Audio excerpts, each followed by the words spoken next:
Miss Hallie and welcome to the royalty! We're learning about Fulgrim. Y'all have waited for so long. For so long. And now we're here. Now we're here.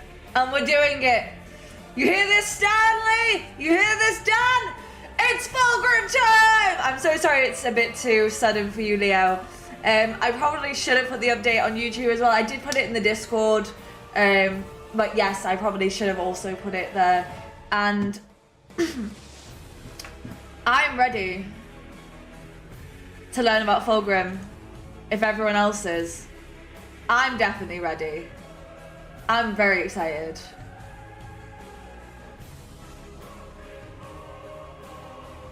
Okay. Let's get ready to do this. Sorry, I have a bit of a cough. Yo, Mateo! Let's go, pretty boy. It says 1 p.m. your time. What time is it? Yo! Yo, Adam! Hey, Sean! Yeah, Emperor's Children won the poll. Stern may have bribed the Patreons. I can't confirm or deny. But I could say they were potentially bribed. So, first things first. Let me, where's my thing gone? Ah, one sec. Where's all my stuff? There it is. First things first, I'd like to say a big thank you to my royal patrons. My tier 2 royalty Izzo and my tier 1 royalty Hansel Panda, Suki SJ, Stanley, Dan Cohen, Chaos315, Matt Ben, and Dale Lorin, with a majority of 6 votes. 6 votes. Fulgrim won. They wanted Fulgrim. They wanted the pretty boy. Can you blame them? If you bribed them, I love you. There may have been some bribery. Honestly, yeah, I'm probably going to start scheduling things a bit better. That was one of the things I was working with. With the later stream time, also like scheduling time, if that makes sense. There's a couple things that I'm working on. He do be very pretty. Yo, Wolfane! Yo, I got everyone in today. Everyone's already in. You'll be able to retreat from Baldy. I will. This episode is completely Baldermort. It's only Baldermort. We will be going into the other areas that we want to cover tomorrow. So tomorrow, same time. It wasn't so much a want as a concession out of fairness. To be fair, Stan's been trying to get Fulgrim for so long. And if y'all had decided on the day, it could have been orcs. But this does mean send me your alt videos. If you don't send them, I don't have them. I need them for Sunday. Send me orcs. Okay. Okay. You recommend the Amber King? Okay, I can hit that up. We've got some more videos. So this is part 1 of Fulgrim. Part 1 of Fulgrim, we're only going over Baldermort. Part 2 is tomorrow. He did make a convincing argument. I believe so too, Liam. Tomorrow we will be doing part 2 of Fulgrim, which goes into a few other areas, because I don't have time for a 6-hour stream today. As some of you know, I'm traveling down south for a negotiation that I need to go to this week, so I've been incredibly busy. But I'm here. I'm here and I'm doing it, and we're gonna do it for the next 2 days. So you got 2 days of Fulgrim. I hope freebooters are in there somewhere. I'm sure Sean will make sure I have all of the videos that I need. I just have a feeling. I have a feeling. Okay, are we ready for Fulgrim? One's in the chat if we're ready for Fulgrim. Who's ready for the pretty boy? You got some news? Well, Fane, give me the news. Dan, why aren't you ready?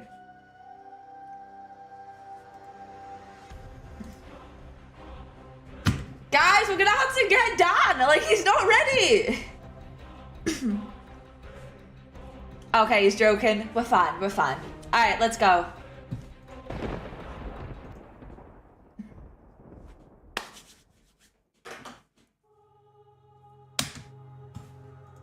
Excuse me? Who the fuck flashed you? What? Wait, Stern, I'm gonna need some context on that.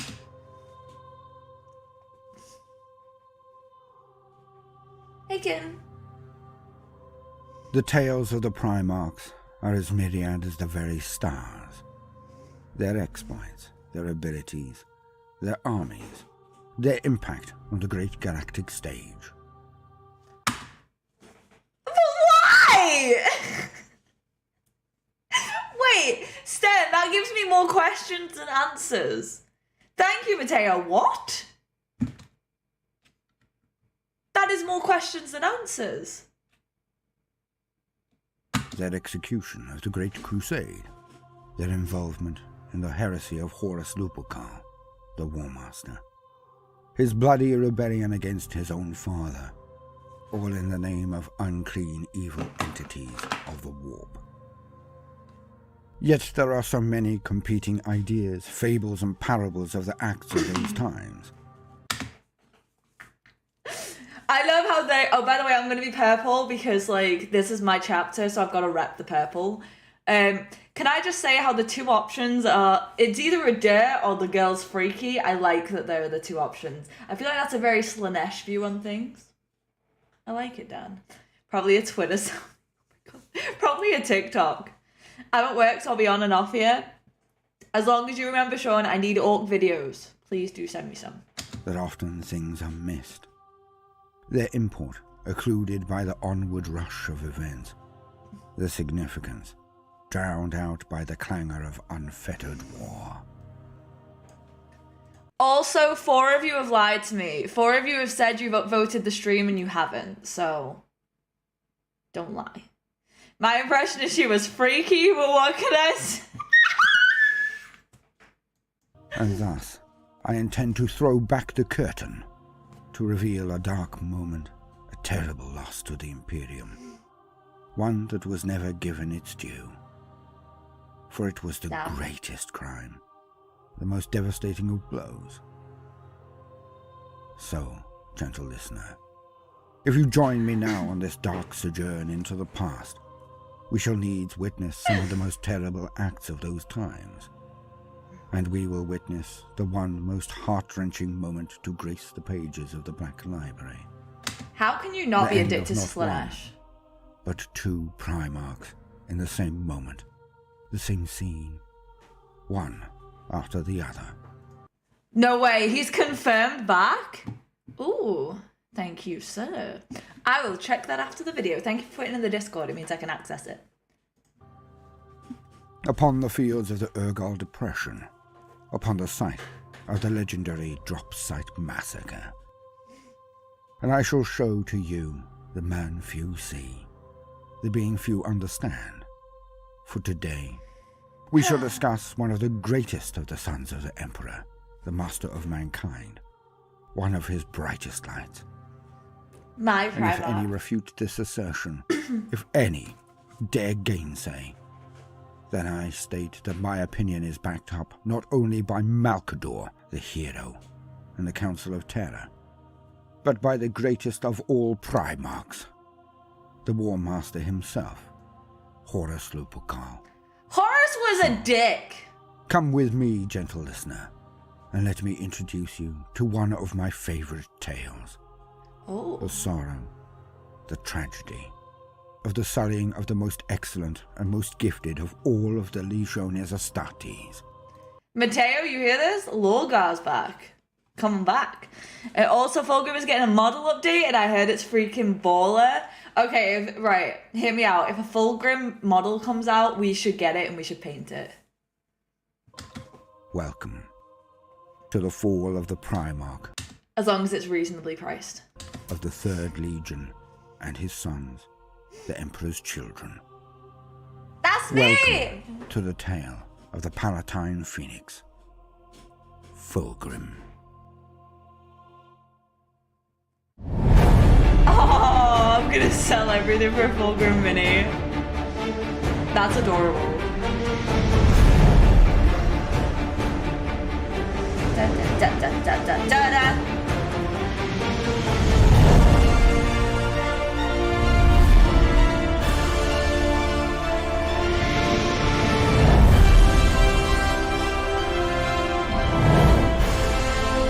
But that means I might actually be able to paint it and not ruin it.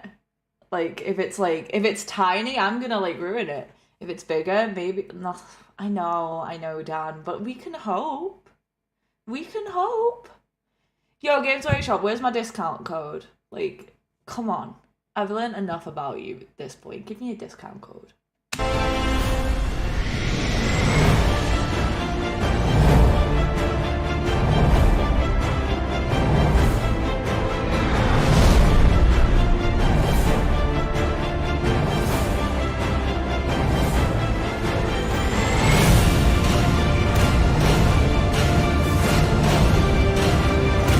This intro is so epic.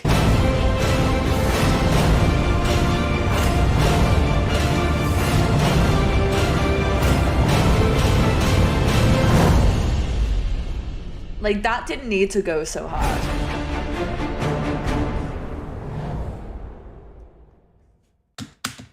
Baldermort wife has a channel about dinosaurs. It is the 31st millennium, the time of the Great Crusade. The Emperor of Mankind has reunified Terra, the cradle of humanity, and leads his armies out into the stars. He has 20 legions of his Adeptus Astartes, his genetically enhanced warriors, his space marines. Each of these legions is taken from the pattern of 20 different templates. Magnus did nothing wrong. 21 if you include the twins, Alfarius and Omegon, of the Alpha Legion. These templates are the apex of the Emperor's craft, both genetic and mystic, and they are called his Primarks. But in the last moments before their maturation, before their effective births from their gestation pods, they are flung out across the galaxy by the machinations of the dark gods of chaos and the duplicity of a mother who does not trust the goals and methods of the father. For it was Erda that had a large part in the diaspora of the Primarks, but that is for another day, another time. Each of the Primarks was Magnus did nothing wrong. We're not going to get into this argument again. He did nothing wrong. sent to planets with populations, with centers of humanity. Odd, but true. For there was method in the madness of the great enemy, the powers of chaos. So each grew up and matured among lesser civilizations. Backwater worlds usually denuded of the technology that brought them into the stars in the first place. Hence they grew to become leaders of their worlds in all cases but the one. For the Primarks were beings of titanic size, Herculean strength, of both sinew and appetite. They were intelligent beyond the realms of most baseline humans, and tantamount to immortal. They did not age, not by any measurement used by humans at any rate. And they were sponges for information. Hey! He did nothing wrong. Just because you didn't do the right thing doesn't mean you did the wrong thing. Like, hindsight is everything. He didn't know. He couldn't have known. I will not let him be blamed. Fulgrim didn't even end up on the right planet. The Eldar Laughing God switched the Khan with Fulgrim, true. And also the Emperor is on the move. He's going to try and bring some of the dead Primarks to try and kill them. Bring back the new bodies. His biggest target is Angron. Ooh, well, that'll be interesting to see what effect that has.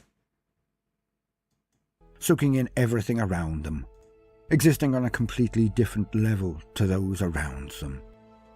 Only amongst themselves, their own kind, the Primarchs or the Emperor himself, could any of them come close to being able to state that they had met a kindred soul, a capable mind.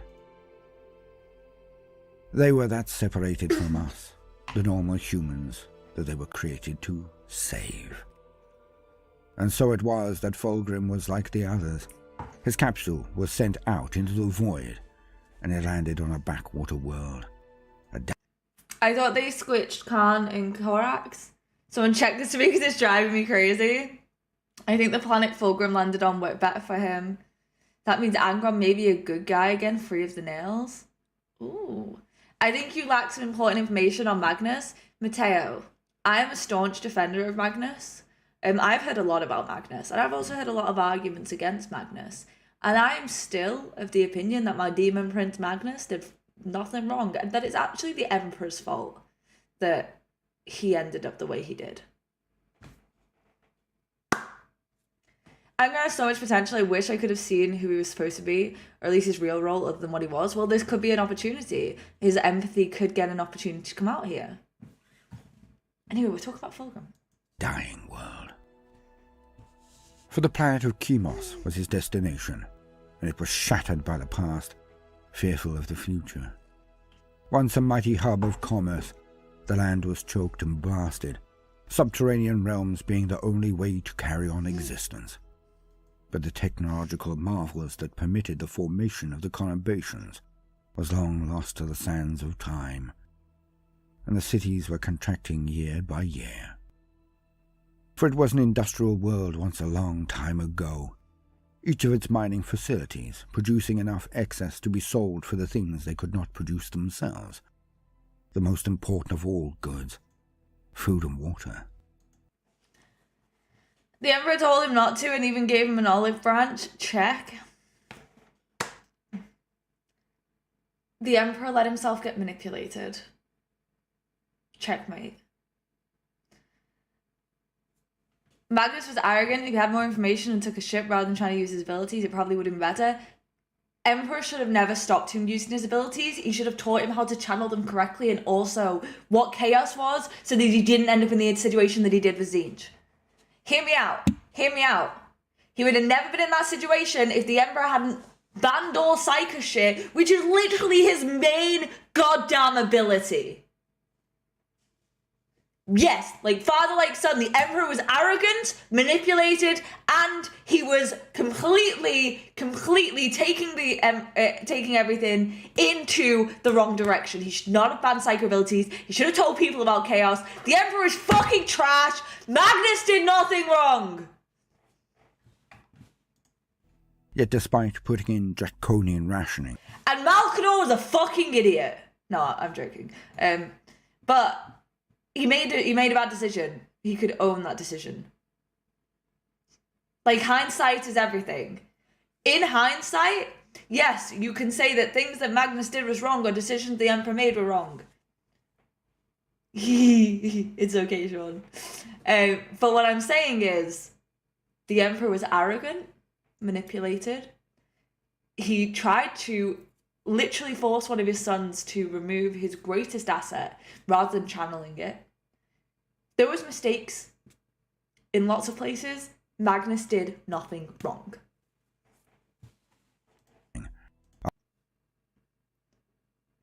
Honestly, I do. I need to go into a why the Emp's a dick thing. See, this is where we think differently, Dan. I don't believe he can have done something wrong without the intention to do that. He never intentionally did anything wrong, therefore he did nothing wrong. He did, in hindsight, do things that weren't the right choice, but in his limited information, he made a decision. And that's why he did nothing wrong. Because in the limited information that he had at the time, he could not have made that mistake. A harsh rule toward any who could not contribute, despite their entire population working from dawn to dusk and then later, literally working until they dropped of exhaustion. Still, they were being defeated. For each year, there was less surplus. Each year, more of their equipment became inoperable, as none remained who could fix them. Each year, less they could trade. Thus, each year, their economy contracted and shrank. Entire subsectors had been closed one after another, as the people to maintain them were gone, starved. There's a theory. Yeah, there is a theory that Emperor knew that some of his sons would turn. Yes, he may not have thought that Fulgrim would be one of them, but I do. I think it's because he didn't explain chaos, and I think the Emperor is at fault for all of this. But this is what I'm saying. If he'd have done that, cool. But Magnus should have known about that. If you have a greater plan for Magnus, Magnus should know of that greater plan. If Magnus doesn't know about that greater plan, you can't tell him he fucked up because your plan didn't go right. No worries. See you then. Become uneconomical to maintain, and each year the creeping stagnation took its toll. Or it did. Until the coming of Fulgrim. His pod had smashed through the atmosphere and come down near one of the main facilities. A scouting party found it and him, a large and perfect child with magical eyes that saw into the soul of all who met them, a shock of silver hair over an angelic face. Yet then it was the custom, the ration system, which meant that he should be put down immediately. All orphans were terminated on Chemos. Without any way to contribute immediately, the community could not support them. So they were exposed, or simply done away with then and there. But for some reason, the leader of this band, he took pity on the young Primark. Or perhaps he was affected by the perfect child somehow, which I find more likely. They gave Fulgrim like full luscious lips and like the perfect button nose, and they even gave him mascara. They were like full on going in with the beauty here. If he told him that would mean Shinch would have found out because they're connected, they were only connected because he made the deal with Zinch. Their influence would be strong regardless. They'd have been more cautious, I'll grant you, but it wasn't a hard. But it was a harder decision than I think you give him credit for. I'm not saying it wasn't a difficult decision. I'm saying that we can't blame Magnus for acting on limited information when he was withheld information, and that's why I think Magnus did nothing wrong. But this is better suited for a Magnus episode. Let's look at the pretty boy. But whatever the reason that tugged on the heartstrings of this man, he took the Primark into his home, fed him, clothed him, taught him all that he knew. And Fulgrim matured at a preternatural rate, as did all of his kind. Within scant years, he was able to take up duties in the mines and factories that were done by people twice or thrice his age. And as he matured further, he could work for days on end, shifting and moving many times that of any other. He was a legend even in his youth. But more than this, the feats of strength and endurance were as nothing to the works of his mind. Self-taught through observation alone, Fulgrim learned the mechanisms of the mines, the factories. He then understood them. And he went on to not only fix those that had broken down, but to increase the efficiency of those in operation. I blame Lehman Russ for a lot of things. I blame a lot of people for a lot of things. But let's look at the man with the luscious hair and the purple armor, please. And in a few scant decades, Fulgrim had utterly dominated the entire planet, for he had risen again and again, his skills and abilities outshining any on the planet by factors. He metamorphosized the planet in this time, for he created such efficiency, such productivity, that trade bloomed again. And with his power, he then opened up one mine and facility after another. One person now able to perform the tasks of many, due to his innovations and repairs. But this was still not all. Still not the totality of his vision, his breadth of perspective. As the plant increased in productivity, Fulgrim then passed off some of those who would normally have worked, those whose skills were far better deployed elsewhere. For Fulgrim pulled the entire culture up. He's not a snake yet, so I'm not as excited. Well, I'm excited to hear some of his background. Oh yeah, I was just talking about that. Stern, I completely agree with you. He is a tragic tale. For you guys, boom, came to the better side. He endorsed and patronized not only scientists, explorers and entrepreneurs, but also musicians, artists, writers and sculptors. He wished to return Chemos not only to sustainability, but to exalt the human soul, to bring back those things which truly made us great, the arts. Yet as this forward march to a utopia was on track, It was then that the seclusion of Chemos was brought to an end. For it was then that the crusade reached Chemos. It was then that the Emperor himself arrived to claim his errant son. And Fulgrim was the fifth found of them all, one of their first. And thus, when all others were subsequently discovered, it was Fulgrim that was one of their seniors. Or he would have been. The world of Chemos had no formal military, just peacekeepers who worked for the establishment. So Fulgrim sent them to meet the beings who came from the skies in ships clearly made for war. What do you mean? Fulgrim deserves praise. I've got a staff meeting on that hour, so I'll have to dip for a bit once that starts. I'll be back after. No worries, guys. Take as long as you need. The video will still be here afterwards. For intimidation. Yet, when they were led into the presence of the Lord of Chemos, Fulgrim saw the Emperor in the entourage, detected him. And he climbed from his throne and walked to the Emperor. And without quibble or quandary, without hesitation, he simply knelt and offered his sword to the master of mankind. Fulgrim and Chemos had been returned to the Imperium, and he would lead his own army, his own legion of space marines. But there was an issue. Fulgrim had been cheated by fate, his grand destiny snatched away from him.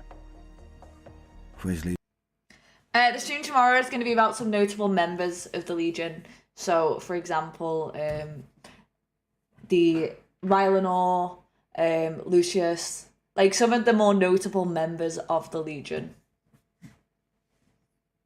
Can't remember what his Primark power is. I think Fulgrim has like super healing even for a Primark. That'd be cool. He's just got the best Legion, what can I say? Legion did not exist. Not really. He was a lord without vassals, a general without an army. And this, I believe, is what cracked his heart. He did body 3 Primarks. Primarks. That was all that evil needed to seep in. How his heart must have broken. To be the inheritor of nothing but a name and a potential, while others inherited vast arrays of men with accolades and accomplishments already heaving from their banners. Fulgrim was thwarted by fate, utterly.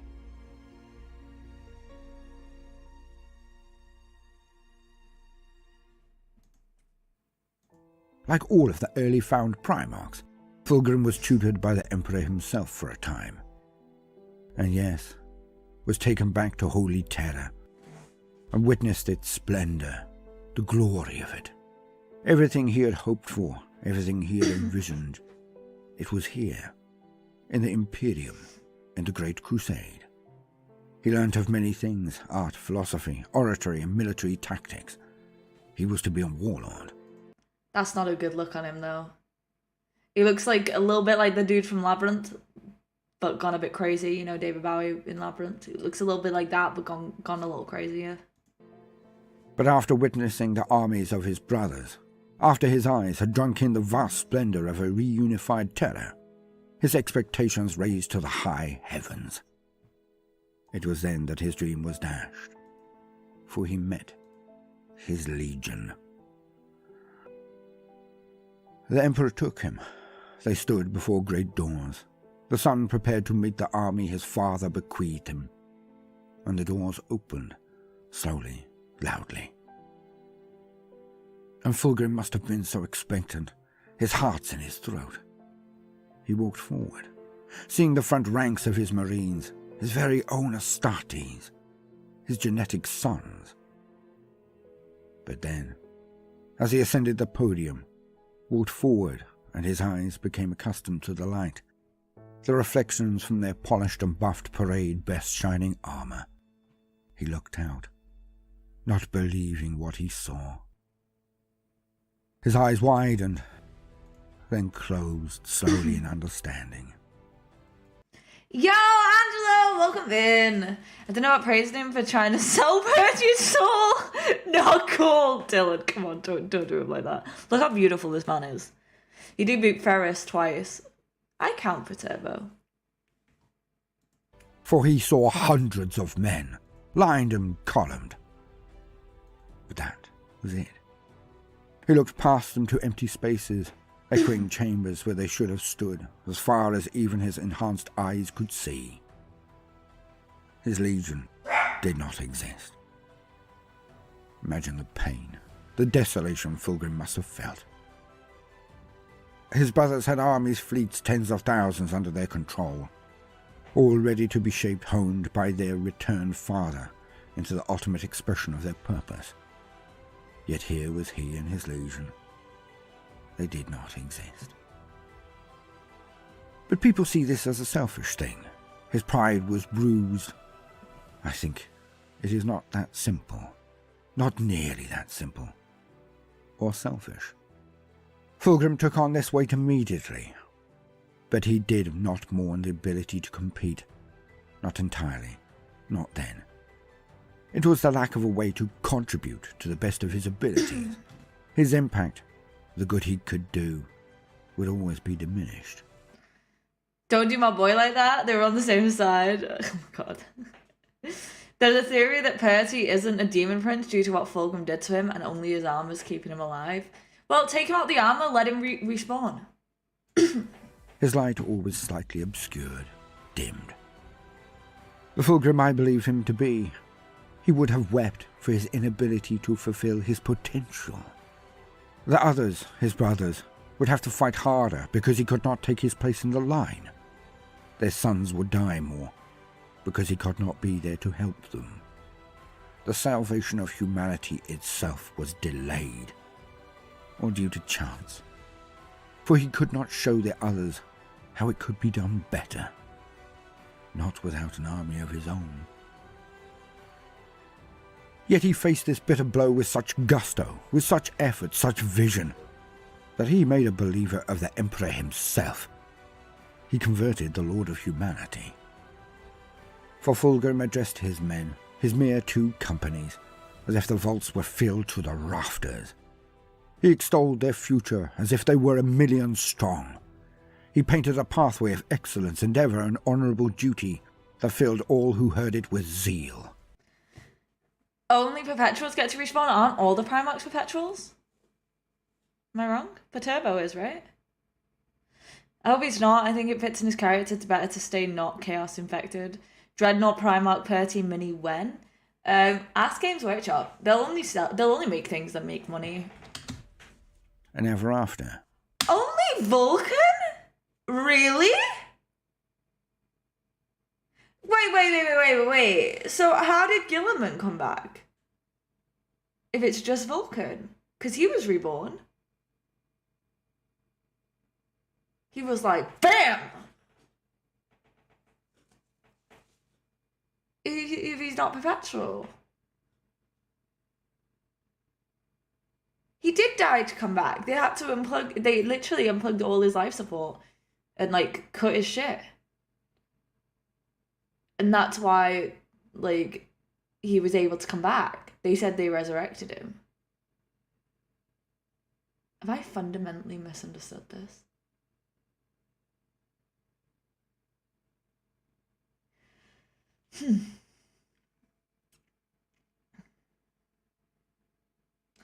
Oh, okay. It was because of the Eldar God of Death. Okay.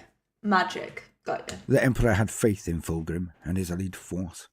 The Emperor's children, he called them, for none others were as close as he. None. And they would be alone in the right to wear the Emperor's Aquila, his sign. That he had chosen them to wear his sigil, the honor was not just a reward, it was a gauntlet, a challenge. Could Fulgrim hone his men into the vision he had shared with his scant companies? A worthy challenge. One he leapt at and grasped with both hands. They would be the best. Of this he swore. Quality, until they too had the quantity. He would build the best legion ever to grace the armies of the Imperium. And so, he set about it. Now the reason for the numbers was simple. There had been a corruption of their gene seed. One so prolific that it had destroyed the entire crop. Hence the growth of more was taken from the marines that existed. In short, because plot, yeah, I've seen a few of those. Scant few. There was little hope for the formation, and they had been relegated to training the solar auxilia before they were sent across the stars. This changed when their template returned. Fulgrim literally saved his legion, as did Magnus later. From him, they took the samples that would permit the resurrection, phoenix-like, from the ashes. Does anyone else feel like we already know all this because of Stern? I feel like Stern gives a very good overview, and I don't think I've learned anything yet. But Baldermort's good, we'll learn it. Plot armor is real. Abada. The gene techs went to work, and very soon new recruits were being formed and sent to him from both Terra and his home world of Chemos. Yet the cultural difference between the two recruitment zones could not be more different. The Emperor's Children was an apt name for multiple reasons, you see. Not just because of what Fulgrim had done and said. The few remaining Terrans of the Legion had been taken from the offspring of defeated warlords and their barons. They were as much hostages as anything to those outside of the Legion. But there is no man so fanatical, so loyal, as he who was once an enemy, but has now seen the light. A convert. Thus they were seen as one of the most fanatically loyal and aggressive about this. Only the word-bearers would outshine them in this regard. But because of their loyalty, their odd pedigree, they were also seen as the best ambassadors of the Emperor. Certainly brought you to a certain point. He hid the best bits. Ooh, I'm excited for the best bits. Gilliman was resurrected by the Eldar Death Guard thanks to his Eldar girlfriend, Urine. I still laugh at the entire conversation between them was just, thank you. I will see you again in combat. Yes, on your terms. Like, that was literally the whole conversation. You gave Fulgrim a side shade? That's a violation? They were to be the epitome of the Marine. Ardent, loyal, disciplined, and living lessons. Living lights. Not only in the might of his arms to have defeated their parents, but also might of method and reason, of course. For the sons of the Emperor's enemies now knelt in his presence, followed in his grand crusade. They were trained and deployed as such early on, but as their lack of replenishment took hold, after the destruction of their gene seed, they just faded down to the scant few hundred that now were a dying breed, only used as a shining example to the solar auxilia. The recruits from Chemos were awed by the Primark far more than his Terran sons. They had served with the Emperor, lived on Terra. Their loyalty would always be to the master of mankind first and foremost. No, it won't! The sons of Chemos were loyal to the godlike man who had changed their world, had been raised amongst them, understood them, had saved their entire world from a slow death. He was like a god to them. For, as he was meant to do, ever did Fulgrim raise all around him up. But as the main recruiting word of the Emperor's Children, soon the Marines coming from Chemos outnumbered those coming from Terra. Also, an important point as we progress. Even though this explosion in numbers was fast, it was not enough to make him an army overnight. So the Emperor's Children were seconded to the expedition fleets of the first found and most beloved Primark, Horus Lupercal. And Fulgrim and he formed a fast friendship, for they had the same dream. Perhaps different ways of achieving it, different perspectives on how it should be executed, but they were unified in this vision. Horus was known to state as his guiding light, we, the Imperium, should always leave a place better than we have found it. Well, Dylan, you might be after this. Yet I think Fulgrim was made of even better stuff. His was a goal that outshone this guiding light. For this is how he put his goal, his credo. I came from nothing, he said, fixing his sons with a steady gaze. I scrabbled in the quarry pit and down at the deepest mines, carrying buckets on my shoulders because the ascender blew a gasket, he said. I broke my fingernails on raw ore and grew blisters from heat and labour. You looked down on them, blind to the beauty of their struggle, blind to what they might become, if only someone would scrape the filth from their faces. He reached down and lifted a child onto his shoulders. The girl laughed and clapped, unafraid of the giant, even as her mother wept. Fulgrim indicated the crowd.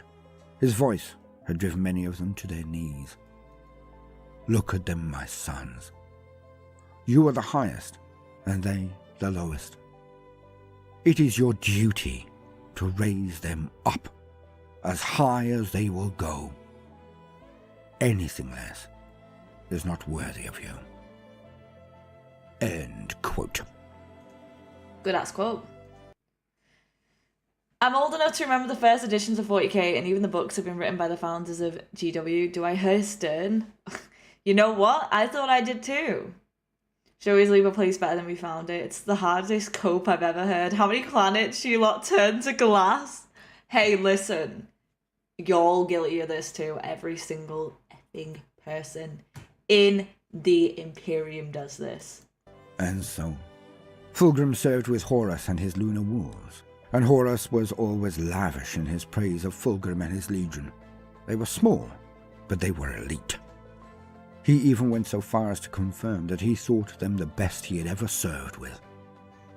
Many put this off to Horus buttering up Fulgrim, trying to get his hooks into him early.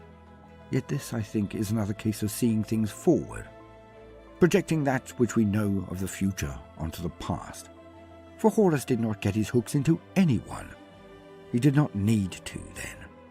He would not dream of doing so, because he was loyal then. Until Davin, until the intervention of the Chaos Guards. Until the betrayal of Erebus. He was beyond reproach. Fuck Erebus! Show is... I'm old guy. At the very least we're honest about it, true. Chapter Masters can also order exterminators. And he stated this compliment without reservation or secrecy. And if one reads the lore as I do, then he was right. The Emperor's children were the best. There can be no other conclusion. Still true.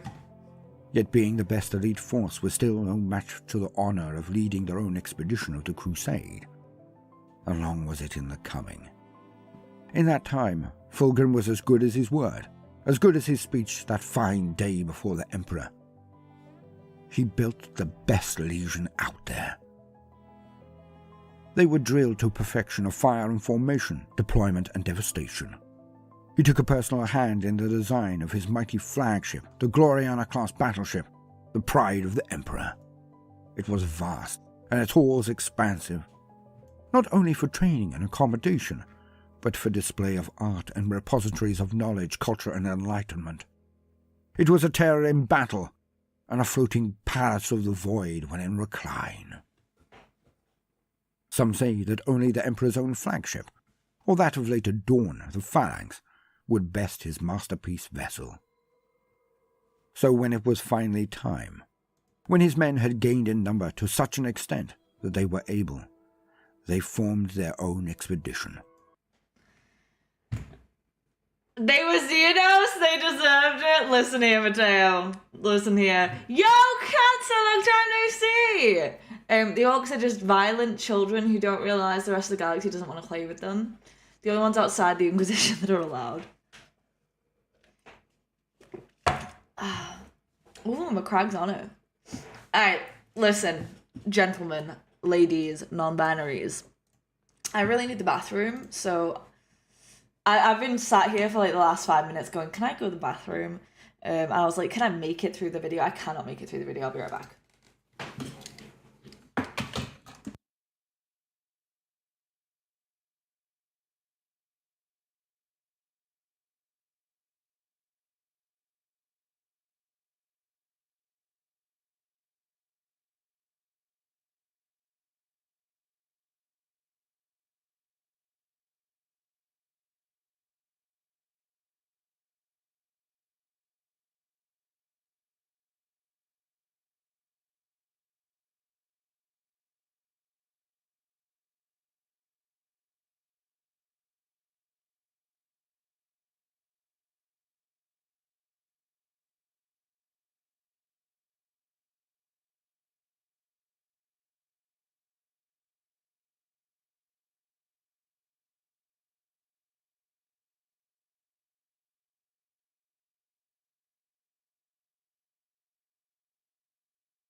Apologies.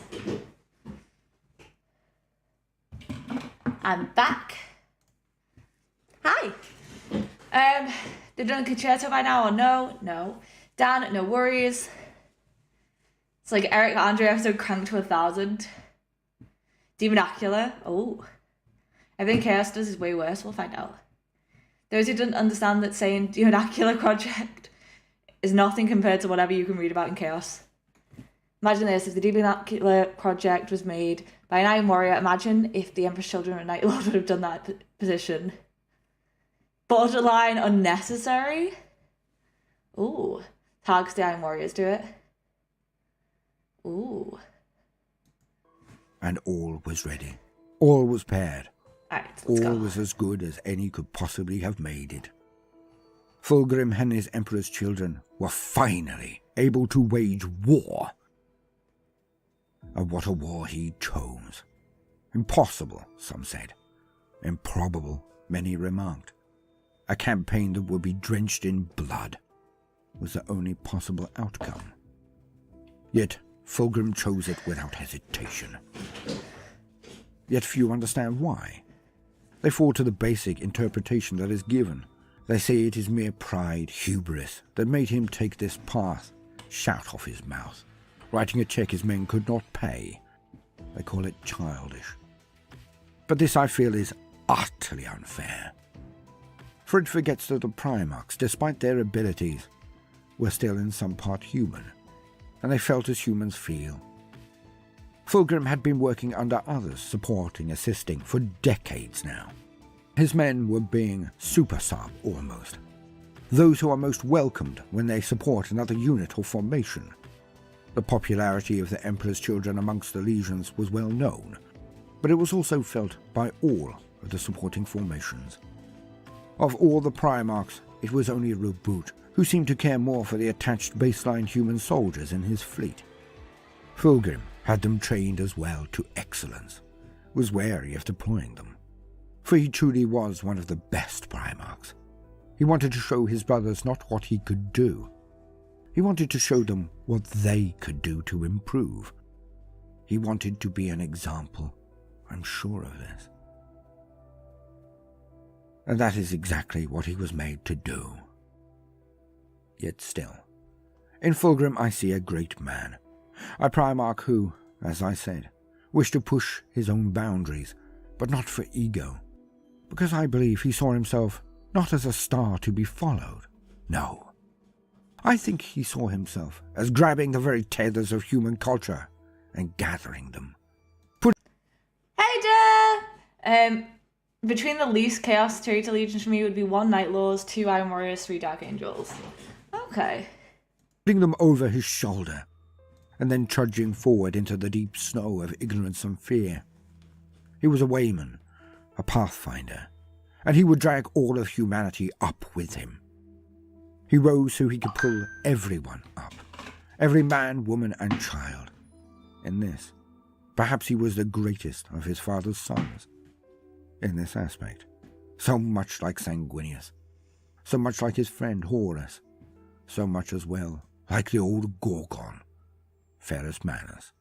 Like Night Lords doing torture, I think you're underplaying it a bit. I believe each Primarch had their uses, their role. Some built, some fought, some led. Some were examples, or so I believe. Where Dawn was to build the Imperium's walls, Perturabo and Gilliman its roads and highways, Horus its armies, and Alferis its intelligence. Hence I believe that Sanguinius and Fulgrim were cut of the same cloth. I believe they were to be examples. For Fulgrim was the perfect ambassador. Now some say that Lorgar would fill this place. But all of the Primarchs had redundancies, so to put it. And I believe that his own Primarch ability, as some call them, was a charisma almost as palpable as that of Horus or Sanguinius. But of a slightly different order, a different level one might say, but no less potent. For many deride and underestimate Fulgrim, looking at what he became. I believe he was secretly one of the greatest of them all. And Horus Lupercal, the War Master, and the Council of Terra agree with me. And here, gentle listener, is why. The Laer campaign. The Great Crusade was not a mindless, structureless attack in all directions. It surged out, indeed, but there were times when it would circumvent a hard target if its destruction would take too many resources and prevent the expansion. In other words, there were some nuts that they went around and put on a list for the future. Night Lords are chaos at all. They are renegade. They hate and spite chaos-related stuff. Just look at what Conrad said to Lorga when he saved him. That way worse of something that an Iron Warriors will ever do. Yeah, Conrad Kurz has the Screaming Gallery, which is awful. I just don't think any of that stuff takes away from the Demon Acular. It's strong stuff, but not the worst. I need to learn more about this. The Laer Empire was one such I feel like I'm hard missing point. the convo. A realm only a single system in scope, one inhabited planet, yet it was seen as a huge problem. Because an exploratory scout fleet had encountered them and been butchered. The entire fleet lost to the last man, and the Laer had lost not one single ship. It was deemed that their technology was such, their forces such, that they would be a major combatant. It was estimated that the extermination of the Laer would require 3 whole legions, millions of auxiliary forces, fleets of ships, and possibly even years to conclude. It was, effectively, out of the reach of the Imperium if they were to maintain their outward rush across the stars. There was even talk of the race being permitted protected status, a non-aggression alliance, a protectorate within the Imperium, with hopes of trading the technology that had made them so formidable. It was indeed a different time. There are a few of these regions, these pocket empires to come back to in the future, but very few. Yet despite this, the sheer impossibility of the task, this would be the first real test of the new 28th Expeditionary Fleet, the personal armada of Fulgrim. The transports for his Emperor's children to take their righteousness, their skill, unto the stars. The Laer were snake-like people, with 2 pairs of arms at the top of their torso, just below their snake heads. Snake Yet heads. they were lithe and nimble, moved with a preternatural fleetness. I don't know about the Dream Vernacular. I need to learn about it. And an oddness that bent the minds of those who saw them, those who fought them. And their sound-based weapons caused confusion, nausea, and shattered bones, exploded organs, just as advanced as the Marines they fought. Their world was entirely covered in water, but they had created floating land masses, atolls, that glided through the skies above the eternal waves. Their anti-gravitic tech was superior even to the Imperium's. Their warriors almost impossible to break, predict, or take down easily. Much is made of the casualties that were taken. Fulgrim often called a braggart who traded the lives of his men for the petty coin of pride and glory. But I feel again, this is unfair. Okay, listening. Perhaps Fulgrim could have moved with more caution, been more careful, spent the lives of his men for greater cost. But it is near impossible to tell. Perhaps Fulgrim knew that the only way to perform this war was to use the tactics of his big brother, Hordas. To fight horrifically, so that one fights for as short a period as possible. Dark Eldar, Night Lords, Emperor's Children, Ratgall, Slythe, Slums of Hive City, Demon Acular. But this was not against humans who would not bend the knee. This was against Xenos, enemies of humanity. And they were putting up the fight of their lives. Yet despite the casualties being high, very high for some legions, the result was the same. And it is no less grand due to its realization. For the campaign that should have taken 3 legions, taken years if not decades, he and his sons had done in months. Fair. They had done it alone. And they had done it in record time. The piffling sneering of others at his casualties utterly ignores this most important of factors. For it is always easy to say, I would do it better here or there or in total. Yet none of the other legions of Primarks had chosen this task, and I honestly believe there is not one of them that would have done it better. not one.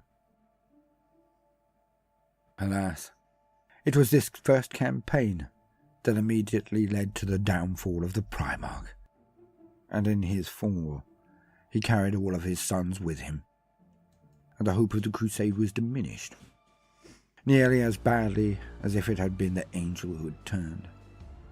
Surely the pain of losing Horus was worst, but to lose Fulgrim, that too must have elicited its own dagger in the heart of the Emperor. Yeah, he's about to pick it up. One of the worst things in 40k? Well, I'm excited about that. I've never heard of it. Well, I have heard of it, but I've never experienced it. So, that's important for me.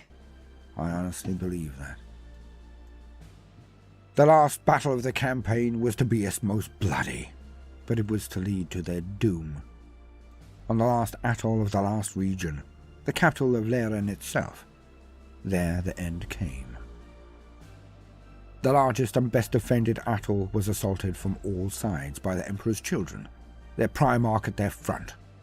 The Laer fought so hard that they near repulsed the Marines, but eventually the suicidal charges and traps began to slow, then to stop. As the companies surged towards the central area, they wiped out all in front of them. The Primarch at the head of his personal hand-picked elite Phoenix Guard swept forward into the last central amphitheatre. At the furthest reaches was a temple. A strange sound, like a horrid twisted music, came from it, the air thick with narcotic smog, pouring from its roof and doors. Fulgrim and his marines went inside, and they witnessed an alien ceremony. Ooh. The huge open hallway was filled with this music to eardrum-piercing volumes, the air so thick with stimulants that they could barely see. The last remaining Laer seemed ignorant of the newcomers, writhing on the floors in huge carpets, Forehead, man. all insensate with pleasure from their copulation and the narcotics in the air. The Marines went forward, shooting into the masses of the things. They offered no resistance whatsoever, as the Emperor's children walked forward and hacked them to pieces instead. Hey, Dylan, I may agree with you. I've got to learn about it to know whether I agree with you. It's hard because it's the Iron Warriors, the ones to do it. While all of this occurred, Fulgrim looked around. He saw the dizzying murals of colours so bright and intense that it hurt the eyes, the sensibilities. Added to the sounds, the very structure created to resound with them, and amplify them both internally and externally. It was a bacchanal scheme taken to the extremes beyond normal human conception. All of this occurred under the watch of a huge bull-headed yet bipedal statue, and in the centre of this writhing congregation of perverts, in the centre of the place of debauched worship, suspended on a perfect plinth, was a simple silver sword, but beautiful and elegant in the sweep of its lines. Oh. And the Primarch was drawn to it, not knowing of chaos or demons or curses. And maybe if he had, then this would have all gone differently. Believing with every fibre of his being in the imperial truth, Fulgrim simply reached out to take the sword. To look at it at first. But as soon as his hand touched that blade, skin to metal, contact had been made. It had a way in. For he grasped it with purpose, only a nanosecond later, raising it up and knowing that he would take it from this place. It was his now. I believe Loyalists and Chaos both do a similar amount of shitty stuff. It just depends on who wrote it. There's the phallic sword Major Kill keeps mentioning. There is some Major Kill videos tomorrow, actually. And soon, the merest thought of being parted from it would hurt him. For it was cursed. It was infused with a power and threat that Fulgrim could never understand then, could not have accepted even existed. For his father, the Emperor, had kept all of his sons blind, utterly in the dark, to one of the universal truths of the Milky Way galaxy. He had lied about the existence of gods or demons. Yep. He had dissembled, and he had distracted, avoided, and evaded. He had let his sons go about the universe without the basic knowledge of what they were actually up against. For he knew. He always knew. The Emperor could not have made the Primarks without their assistance, without knowledge he stole from the gods themselves. He just did not tell his sons, not even they. And in this, he was in error.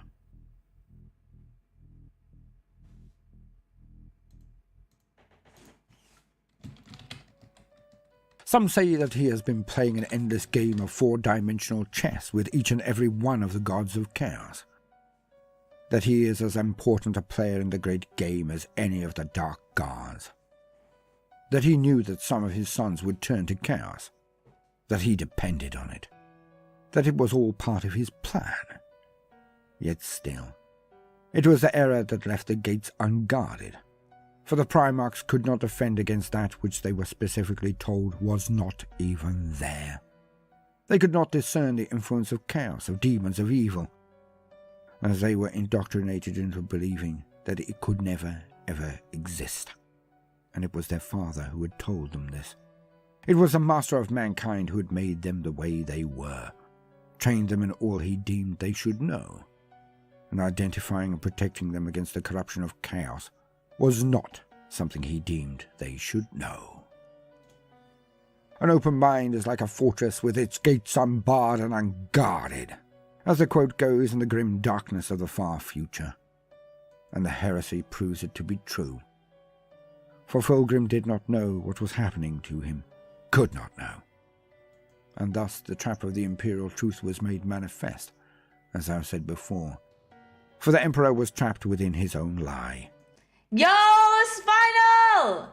I want in settings everyone's bad at each other. Yes, I agree. The anathema. Yeah, but the maha. That's why you need Lorcar to tell us the truth. Listen here, Mateo. We get it. You're a word bearer. I got you. Unless, of course, it was all as he had designed. He and Malcador. But that is for another time entirely. So Fulgrim was in possession of a weapon that contained a demon, and it slowly slunk its tendrils into his mind and soul. But more than this, the entire force that had gone into the temple had come out changed. And worse still, the Primarch permitted the remembrances within his fleet, one of the few to welcome them at all, to go to the surface to view said temple, to witness its music, to hear its song, to view its images, and it tore their minds to pieces. Alas, it was not immediate, or perhaps others would have been able to see the change, to somehow staunch the infection. But it was not so. The music of the Laer temple haunted their ears, even when waking. Yo, dude, with the heresy. We all know Horace didn't like getting lied to. I don't think anyone liked being lied to, and I think that's one of the greatest mistakes the Emperor made. The vibrant colours unhinged the minds of those more visual in their medium. All attempted to copy the sounds or colours that they had witnessed, yet they could not do so with the tools at their command. The colours were not bright enough, the sounds from standard musical instruments not deep or expansive enough. And so they went about creating their own tools, their own methods of emulating what they experienced. And those who went to the palace, be it mortal remembrances or the Astartes who took the place, or guarded it later, they all descended into hell. For their minds and hearts could not take the sensory stimulation that they had been exposed to, for it was of chaos. All of it was a vast monument to the Prince of Pleasure, to Slanesh, and the Laer blade that Fulgrim took was dripping with its influence. The demon contained within, it subtly changed Fulgrim, but it radically altered his legion at a rate he did not notice, due to the influence of the blade. It was all-pervading, and soon, so tragically soon, the Emperor's children descended into madness as well. They had been cursed by Slanesh. It now had them all in its sights. Let's go. Slanesh, I knew she'd come into this. That must have been to take Fulgrim. Surely only the War Master and the Angel Sanguinius. Why does this sound like the first hit of a drug? Because it do be. Slanesh is the only drug that you need. He'd have to explain the warp, which increased the chance of the navigated houses would find out about his plan and end it. I still, like, Liam, I get you all have your reasons for thinking he made a good decision. I think he made the dumbest decision of his life and he paid for it.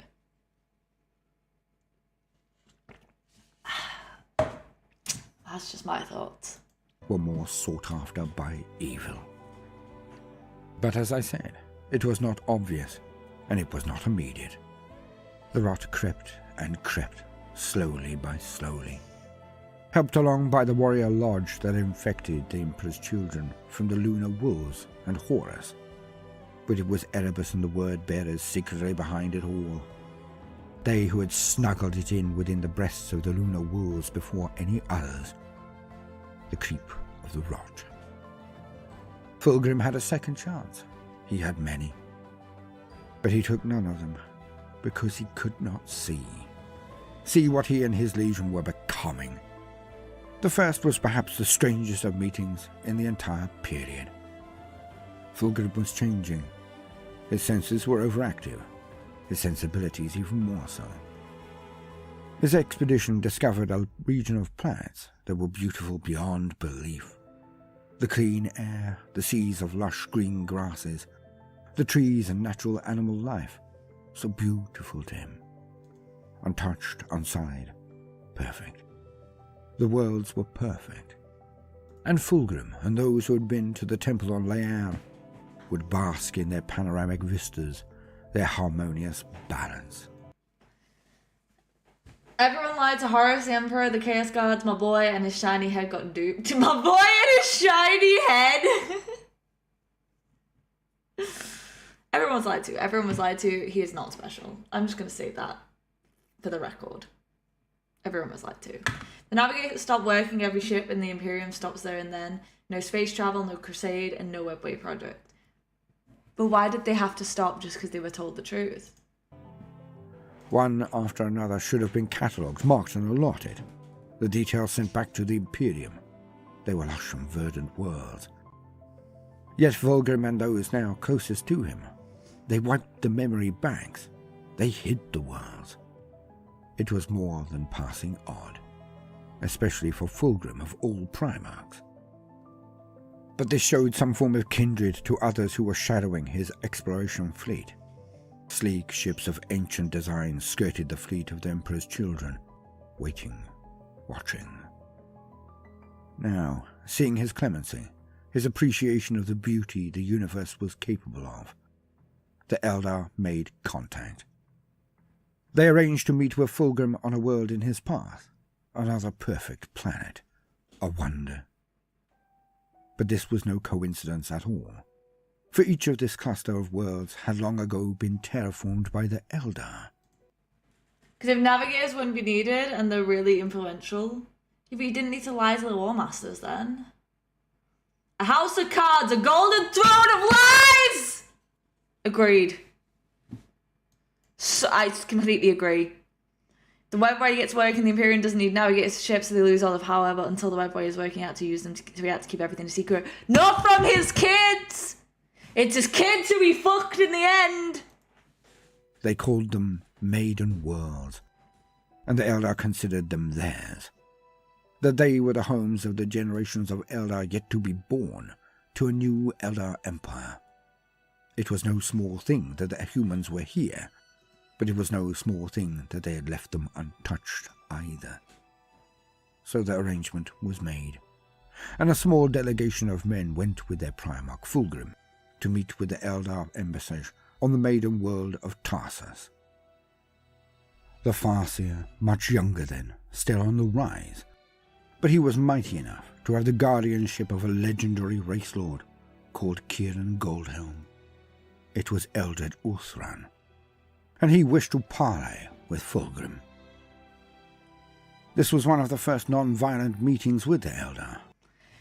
You're supposed to be able to trust your kids, Dylan. Half his kids are sociopathic weirdos because he didn't trust them. And with a son of the Emperor no less, for the Eldar Farseer, a mystic psyker, leader and prognosticator, ever throwing their vision into the warp to see the patterns as they emerged, the futures that could occur, the best way to manipulate them to their benefit. But they met as dignitaries of their species, Fulgrim and Eldred. Alas, it went badly. For the Eldar thought their view of reality unquestionable, the knowledge they had irrefutable, that it should be taken on face value as the wisdom that it was. Alas, Eldred has never understood humans, Primark or no. And when he volunteered to Fulgrim that his brother, his friend, Horus, stood poised to betray the Emperor, the Crusade and humanity, all to some mad idea of monsters in the warp, the hectic but harmless dimension they travelled through with every ship. It landed like a punch in the gut to Fulgrim. Alright. Here's the thing. Imagine you meet your dad. Your dad is this amazing person in your eyes, and he literally holds an entire imperium in his power, and he is one of the strongest people who've ever existed. And then you find out everything he says to you is a fucking lie.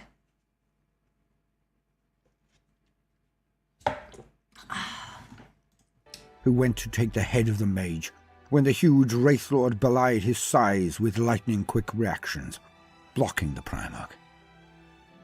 Eldred then saw the truth. He recognized the demon blade when so close, for he knew that Fulgrim had already been lost. Perhaps he did not know it himself, was not aware. Okay, so they ended up on the planets of their birth because the Chaos Gods took them and scattered them. That's literally from the moment they were scattered, he's been lying to them because he never told them why that happened. He never told them who did it. He never told them why they were separated. All they knew, Alfarius probably knew, but like Alfarius didn't betray him. Exactly! But this is my whole point. He didn't even look after Alfarius. He fucking ditched him on Malcador. And literally, Alfarius, the one raised by Malcador, is the only one who's not fucked up. Hi, Insider Trading. I still love you every time I see your name. Your name is phenomenal. I'd argue that's not that important. It is, though. Finding out that your very existence is a lie, finding out that everything you've ever known about yourself is a lie, is something that would massively affect you as an individual on an internal level. And I think, truly, the biggest disservice that the Emperor did to all of his children is not giving them the truth of origin, which is 9/10 of what all is built into the Primark DNA. And not only that, into their sons. Their sons want to know where they come from. They feel this great connection to the Primark. The Primarks want to know where they're from. They felt this great connection to the Emperor to find out they were lied to for so long. Why does being adopted make things bad? It doesn't. It's the way that the Emperor handled post-adoption. When the Emperor found them, that is where he fucked up. That's where he first started making the biggest mistakes. It should have been a process. And instead, he just went, here's your legion. You are essentially a godlike figure. Yeah, but all he did was say that I'm your dad. He didn't tell them how they ended up there. He never said how he was like why they were sent away. They never understood what happened to them. Yes, they are originally from Terra, but none of them know why they ended up where they did. None of them know the real reason they were separated. None of them know why he was never around. And none of them know why he makes certain decisions. Like, why did he pick Horus for War Master? Why did he decide to create the council? Why did he want to ruin all religion? Did they? Because Dylan, how many of them turned against him?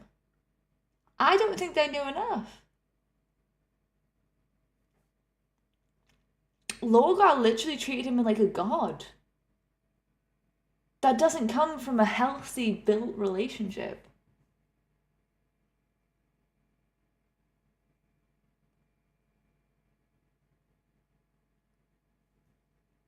I'm just saying, I think that's where the Emperor made his first mistake with the Primarks.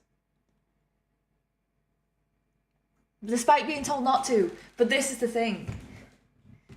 He gave him this unhealthy obsession with the idea of the Emperor being a god. He built that. And he made him seem infallible in his son's eyes. And the second he burnt down that village, glass shattered. He realised that the Emperor was nothing but a man. And he gave this idea of being a god to his children, regardless of whether he said the word god. A lot of them took that view that he was more than a man. And the truth is, he should have been honest that he was just a man. By the Emperor, by the way.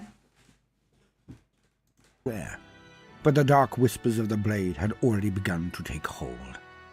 And the rage that Fulgrim felt was not just natural, the duty of brother to brother, nor just outrage that the greatest Primarch should be besmirched by a filthy, lying alien, a Xeno.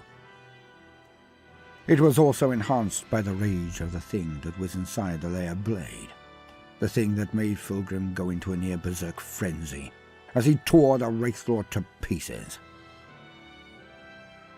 The rearguard action of Kieran the Goldhelm performed its purpose, as Eldred retreated to a nearby webway portal intact. But as he neared it, Fulgrim in pursuit, the thing flashed and more Eldar appeared from the slash in reality. But amongst them, towering over the rest, its sinews sizzled as it burned the air around it, the fire pluming from its head, its eyes and teeth as white-hot lava. It was colossal in size. The avatar of Cain, a shard of the elder god of war and murder. And they met in open arms, the avatar and Fulgrim. The being threw its spear, its wailing doom, but nothing stopped this enraged son of the Emperor, and the two fought like titans. But it ended with the beast being strangled by the Primarch, his fists clenching into its throat and tearing it out, so its molten blood poured across the ground. It died, and the last of the Eldar with it, on the blades and bolters of the few remaining of Fulgrim's bodyguard. I think too much on Big E. I'm not here to simp for him. Arguably the worst father in fiction. These demigods really can't handle being left on their own and not being told things. It's about the lies. It's about he created an air of we need to trust each other and we need to be completely honest as we are family and we are a group of people that can always rely on each other. It's that breaking of trust. It really does affect people. Lots of people are affected by those kind of trust breaks. And I think it's more common than people would realise. Robert Gilliman views the Emperor as a creator, not his father. To Gilliman, true father will always be Connor Gilliman. I'm glad. I'm a loyalist, but totally more of an Ash and Claw with a mixture of Ultramar and Lamenta. That's alright. I'm an Emperor's child. They had taken a vicious toll of their own. Yet the Farseer escaped into the webway and back to his fleet, and they retreated away from the enraged human expedition. Fulgrim then went on a rampage. He virus-bombed each of the worlds he had before left untouched. He wiped the maiden worlds of all life, destroying countless millennia of development. But why? Because he knew. Deep down he knew. The whispering in his head, the change in his views, the distraction of it all. The voluptuous tastes and experiences he before took for granted, did not permit himself to exult in. He was becoming, and he knew it. Yet he was so vulnerable to it.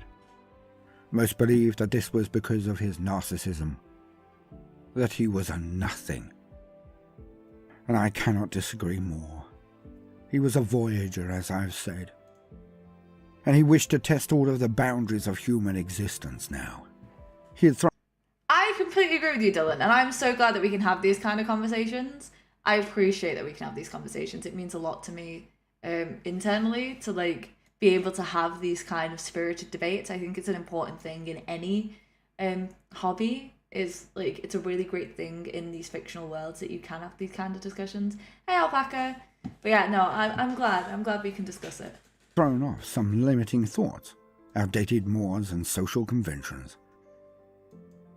He and the Astartes, even the artists in his expedition, they were not only exploring outer space, but the depths of the human soul, its expression, its inherent drive for perfection. And in this way, it was not so far removed from that which he had been made to do. Like his brothers, he had a purpose, and his way was to be an icon, an ambassador, and he was to inspire. So he thought he was treading tracks previously untrodden, for the betterment of all, at least. That would have been his viewpoint, had he not already been weakened by the thing that now coiled itself around his heart and made a fog in his mind, the demon of the Laer blade. He is older, that's why none of the 5 Chaos Gods fight their own wars, that's true. For being the living embodiment of a god of war, the Avatar sure gets beaten a whole lot. Like, in verse, I'd be more comfortable talking about my background and how it might affect my take, but I do still enjoy them. Yeah, of course. I am older than the Chaos God, that's entirely correct. He looks like Griffith from Berserk here. I've never seen Berserk. Should I? I'm not going to say that, and it's also Diet Sprite. But yeah, no, Dylan, one day we can all get together at like a con or something, and we can all talk Games Workshop. One day. Now ruled him. But it was not a fall without its steps, for there were many more to come. It is now I make good on my assertion, the illusions I made in my first moments, for here is where we see the validation. The Laer defeated, the Legion moved on. A secret message was received, and it was from Terra itself, but not from the Emperor. It was from the new civilian, mortal Council of Terra, Malcador and his hand-picked cronies. Little men doing little jobs. They were petty bureaucrats, according to the Primarks. But they sent word to Fulgrim that he was to go to investigate the War Master. That he was to investigate the rumors that Horus had been given the World Eaters too much leeway, had used them like a mad dog, and that he was perhaps straying from the true path his father had expected of him. Really? So they sent Fulgrim. Fulgrim snuck up on his brother, the legendary general and warlord, the intimidating Horus Lupercal, and he had him dead to rights. In his sights and utterly unnoticed, Fulgrim stood on the bridge of the Pride of the Emperor, and here another chance came, another moment, but he missed it. For as he looked at the armada of Horus, he recalled the words of the Elder. The depths the emissary had said Horus would plunge the universe. He would burn it all. And Fulgrim hesitated. He could end it right now, before any of it had started. He could just order his fleet to open fire, and it would be over. At that moment, he did not have the Laer blade on him. For one reason or another, he had not wielded it, or even caressed it, held it or worn it in some days. And his mind, for that fleeting moment, was clearer, and he saw his chance. He could save all of humanity from the worst war imaginable. With but one word, it could be over. But that is when his deck officer, one of his closest aides, brought him the blade. Alas, Fulgrim was so ensorcelled by the blade, by the demon within it, that when it was offered, his hand automatically went out to take it. Diet? No? What's up with, like, I like diet drinks. I only really drink diet drinks. I don't drink full fat. There's a lot of, I already read that. Alpaca, why are you tagging me? Could have saved us a whole heap of trouble, Fulgrim. Just press the button. Push the button and let him know. He didn't defend himself though, so he liked it. I agree. Cocadium is what I call that thing. Alpaca, why are you tagging me? Even as his lips parted, and he stated he did not recall asking for it. His moment passed. The sword was back with him. Its influence then took over again, and he attached it to his hip. And he ordered the fleet to send greetings and move out of the blind spot of Horus's formation. The chance, another chance, had gone. But there was one more to come. Not here, but on the fields of Istvan. Fulgrim had ever been closest with his best friend, the Gorgon, Ferris Manus, one of the earliest found also, loyal to the core. The two seemed like such opposites on the scales that their friendship made total sense. Of this we shall discuss in a moment. But it must be said that of all of Fulgrim's other brothers, he loved Sanguinius as much as any, but his first choice would always have been Horus. That the council... Oh no way, is that Starly? Hi! Did I just like cut ahead? I think I did by accident. Sorry, I saw Starly. I love Starly. How are we doing, Starly? I know what picture we were up to. We were here. Hey! Oh, you cut your hand? How did you do that? He's bald? Yes, he is. That sword must be doing good things to make him change his opinion like that. As a bald person who used to look like Corax, but now looks like Horus, I take offense. It's okay. As long as you got a shiny head. Of this we shall discuss in a moment. But it must be said that Dorian. Of all of Fulgrim's other brothers, he loved Sanguinius as much as any. But his first choice would always have been Horus. I gotta ask, why are most of his sons bald if he's got those luscious locks? Why are most of his sons bald if he's got luscious locks? This is the proof the Emperor wears a wig. Telling you now, the Emperor wears a wig and we've proved it. He had fought under Horus for decades, knew his approach, his honor, his way of doing things. Fulgrim respected him like they all did. He was the first found. He was the closest and deepest in the Emperor's council. He was their big brother. And Fulgrim and he were close. He did not worship Horus, as so many of the later found Primarks did. His was a friendship of equals, or so he thought.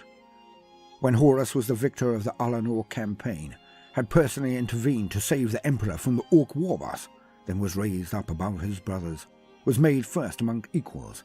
He was named the War Master. Unlike so many others, Fulgrim was not jealous. He was happy for his brother, as Rogel had been. Fulgrim was competitive with his brothers for so many reasons. I'm good, thank you. I hope you are too. Damn, I just burned yourself with that one. Aw. Most of the bald ones are heretics, true. I'm telling you now, the Emperor wears a wig. This is the evidence. But mostly, it was small lesion syndrome. So he ever overcompensated. And his brothers called him out, often brutally candidly. But he was never sneered at by Horus. Lupercal knew his worth, and the worth of his men. They were the best.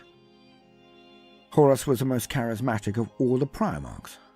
He also knew how to talk to Fulgrim. And so, while the demon of the Laer blade suppressed the emotions of Fulgrim, the urges of loyalty and honor and honesty, love of their father and all humanity, the demon prepared the ground. Horus then planted the seeds of sedition, and they grew fast. The War Master claimed that he had discovered that the Emperor would do unto the Marines and the Primarks as he had done unto the Thunder Warriors. That the Council of Terror, made up of overstuffed shirts and incompetence, would rule when they were gone. For the plan was for the Marines to conquer the galaxy, then to be wiped out. Put on a pyre so that the Emperor could ascend to being a god. A god that will be worshipped by the entire human race and would rule the galaxy that the Marines had won for him for all eternity. Only so many flowing locks to go around. Fulgrim and Sanguinius took them all. Worms are bald. Perty and the twins are bald too. See? Well, yeah, Big E is definitely bald now, but Biggie wore a wig. I'm telling you now. Stories in Ferris and Fulgrim makes me so sad. I do want to look into that one. I've heard there's some really good comics on it. I wonder who told me that. Stern. The Emperor had betrayed them, and he had lied to them. He would discard them, just as he had already done by retreating to Terra to tinker on nobody knew what. He had not trusted them enough to say. And Horus knew how to manipulate Fulgrim, for he claimed that the Emperor was not perfect, did not deserve the loyalty of others, as he was not perfect. Thus, Fulgrim owed him nothing, that only through the assistance of the gods of chaos could Fulgrim gain this state of perfection. The gods that Horus had met, the gods that the Emperor had met, and then denied even existed. He had lied to his people, his Astartes, but even to his generals, his sons, his Primarks. He did not trust them with the knowledge. He did not trust them with the choice, his way or theirs. For the Emperor knew that his way was cursed, and the way of the gods of chaos was the truth of the galaxy. Did you just drop a Fulgrim? That's funny. That's funny. Feels black, man. True.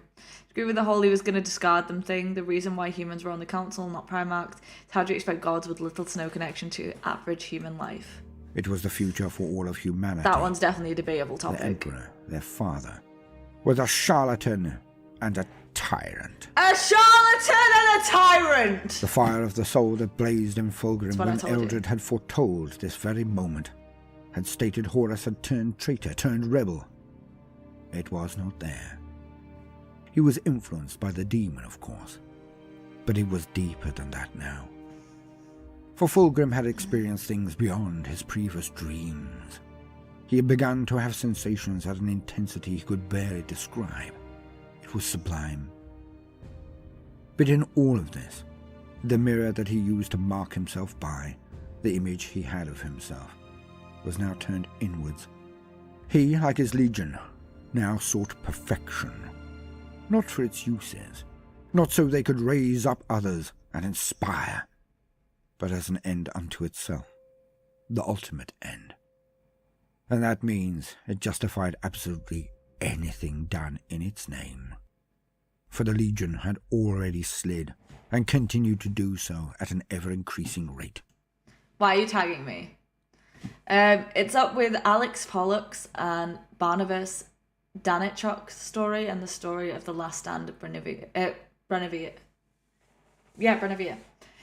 And he did have those apartments under the palace where they meant to live, and the other galaxies out there, so I think he always intended to have them. A lot of them had their own plans. Armen was going to make the sickest wine. Hello, alpaca basket. Thank you for the facts, by the way, guys. I love the facts. I always love facts.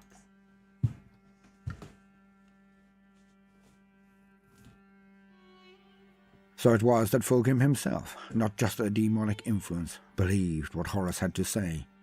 He knew that the Emperor had lied about beings, the warp, their boundaries, perhaps the very nature of the Primarks themselves. So it was all too easy. He went over to Horus in an instant. It was almost too easy. And this must have worried Horus Lupercal. For the secret of Horus was that he was scared. He was not prepared. He was not confident. Perhaps this is why he got on so well with Fulgrim, because they were the same. On opposite sides of the spectrum, but the same.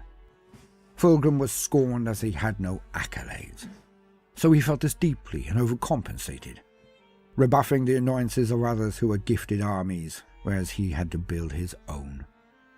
And he was rightly proud of them for it. But this came across as arrogance. Perhaps it was. This was a shield in my mind. He was so downhearted by it all. He knew he could never catch up, even if he outshone them by 100-fold. Their trophies and battles were already stacked too high. Yet Horus was at the opposite end of the spectrum, He had fraught feelings, badly. For all that he was closest to the Emperor, longest found, most experienced and best trained of all the Primarks. Our common y'all simps of the Lectico Divinitas told me how the Emperor didn't know this, knew this all along, and the modern Imperium is hella whack. Yeah, hella whack is an understatement. Peter Turbo and the Bally twins did the heavy lifting. Your average hive peasant would trade the right arm for it. Just a hella whack world. Honestly, though, vibe. He was also preternaturally charismatic, as if born to the purple, designed to lead, even his brothers. Yet he doubted.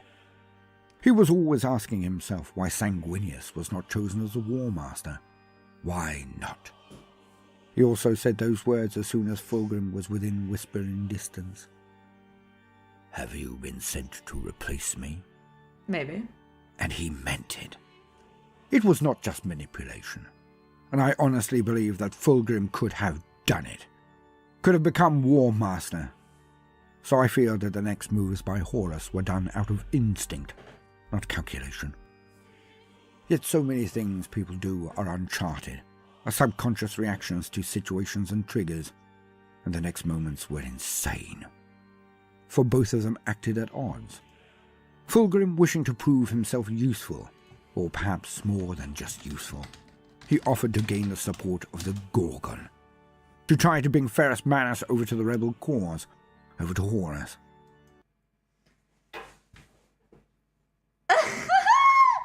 Listening to Baldermort on a Monday morning may not have been my best move. 3 more tanks must die, then I'll get the caffeine the captain promised me. I'm so sorry.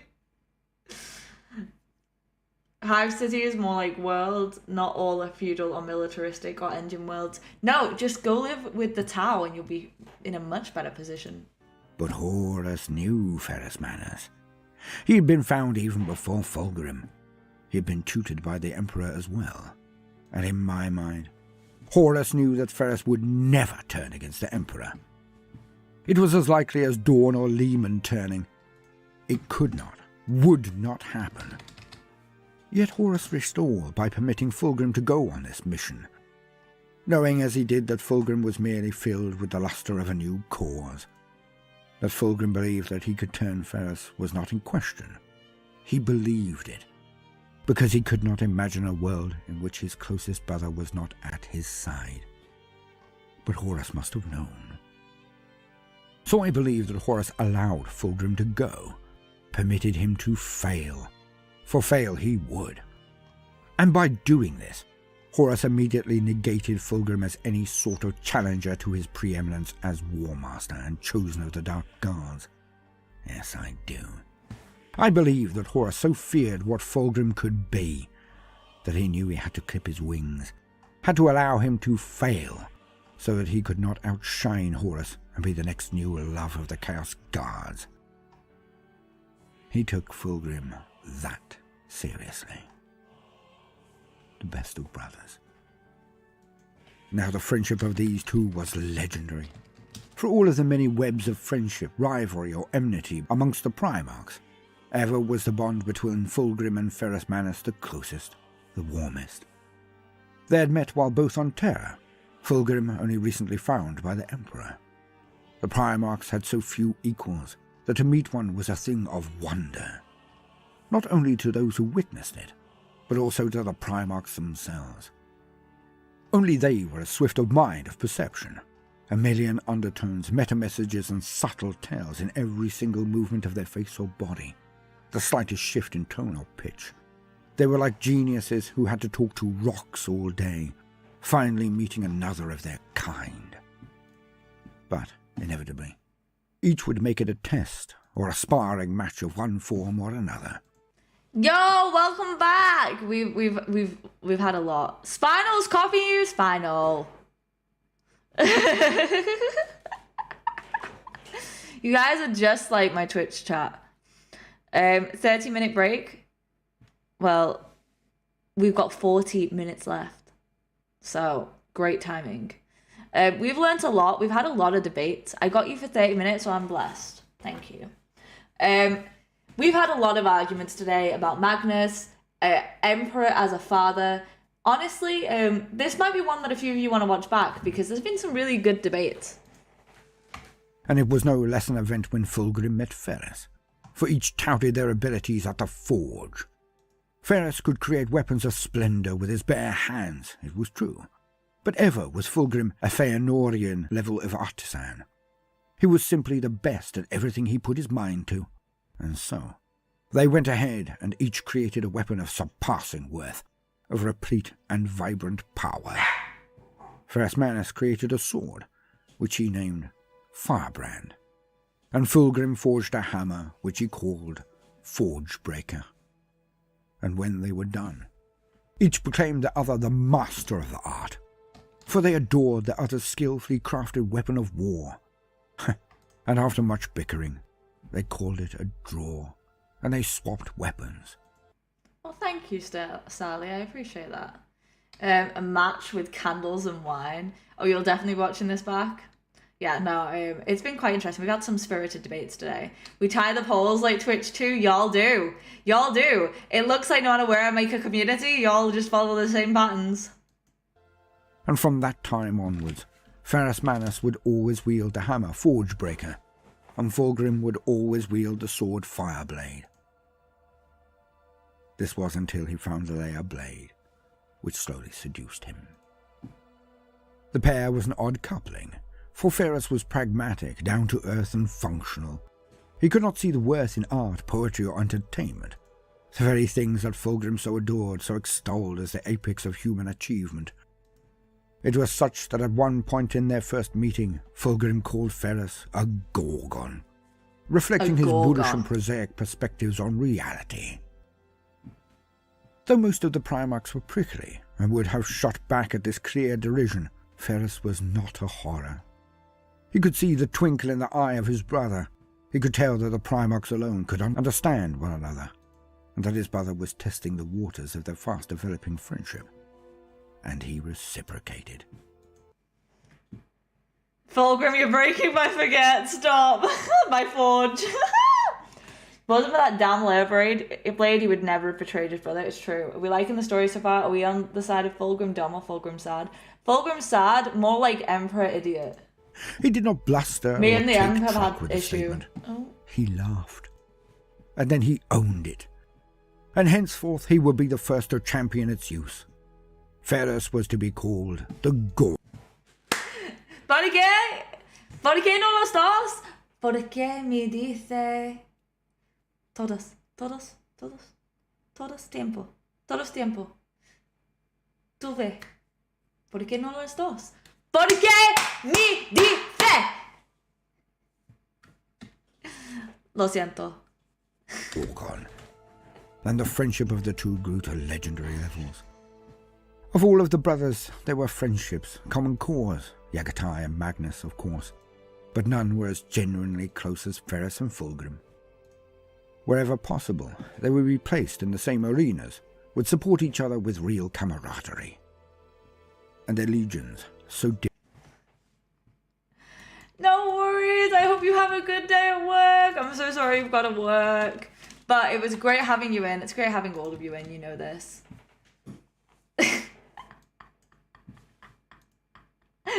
Sanidad. Solamente sanidad. Okay, Spanish now? Sí. ¿Tu preferida? ¿Me hablo en español para la STEM? No lo sé.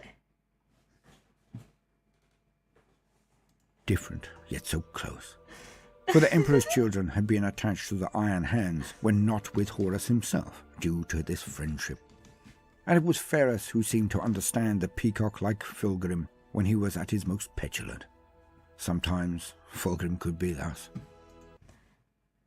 Es no le falta por la espada.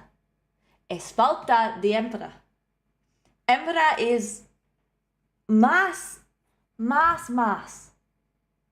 E falta. Es obviamente. Hey, Black Templar, welcome in! but only in the presence of those he should have been able to look eye to eye with, his brothers.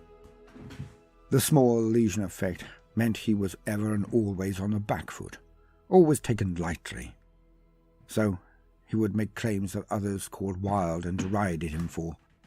When he said he could bring a world into compliance on his own, had not all of the Primarks not done so on the worlds that they had landed on? And he did bring a world into compliance with only a bodyguard of 6 or 7 men. He did it. He broke the unbreakable. He took the snake of the Laer and broke them over his knee like a toy. Either you guys are speaking Spanish or you're having a stroke. Happy birthday in advance. Whose birthday is it? Oh, it's your birthday in 4 hours? Yo. Alpaca. The present is what it always is. You can tell me what to stream. Discord? Is it actually your birthday? If it's actually your birthday, like... Aw, that's a cute set of alpacas. If it's actually your birthday, you do realize you get to pick what I stream on Twitch, right? You can ask me to stream any game that I have available. That's literally the present. Let me go to birthdays. You never put birthdays in here.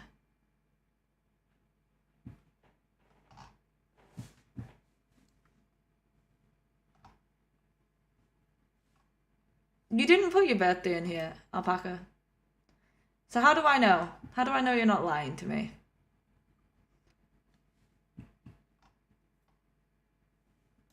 One sec, let me say happy belated birthday.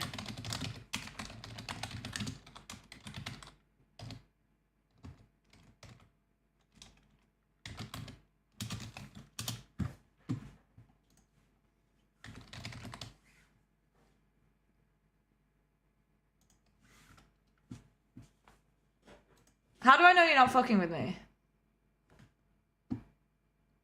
Okay, any game, yes.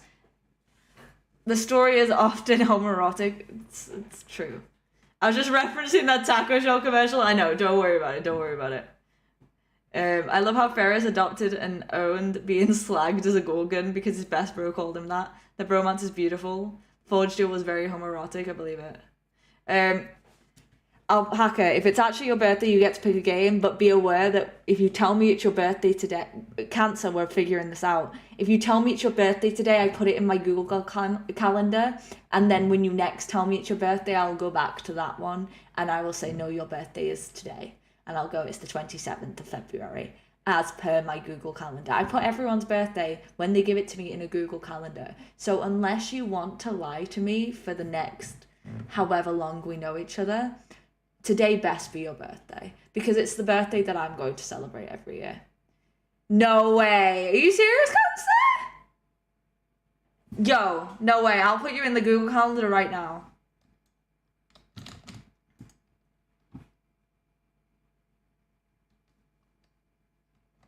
I'm telling you though, Cancer, now your birthday is officially written in my Google calendar. So... if you're lying to me, I'm gonna cry. Tomorrow is your birthday? Mateo, are you serious?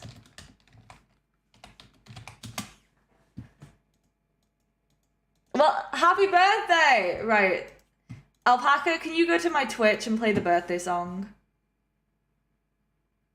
No way. No, let me go to my Twitch. Let me go to my Twitch, I'm gonna play the birthday song, because it'll still play here. Mateo, you get yours tomorrow.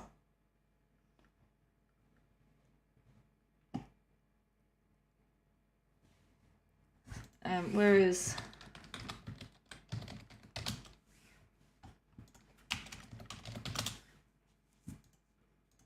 Bear with me just one moment. I've got to play the birthday song.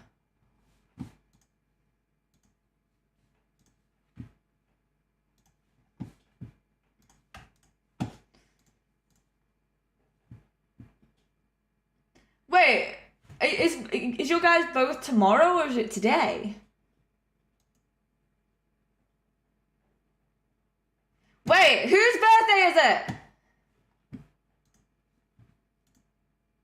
Alpaca, is it your birthday or not?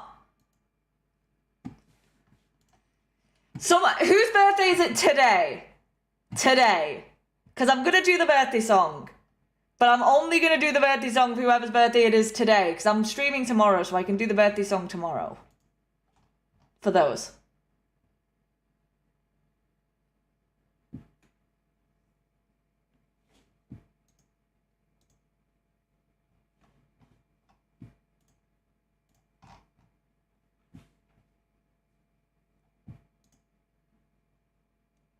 Okay, okay. I'll do Cancer's birthday song first.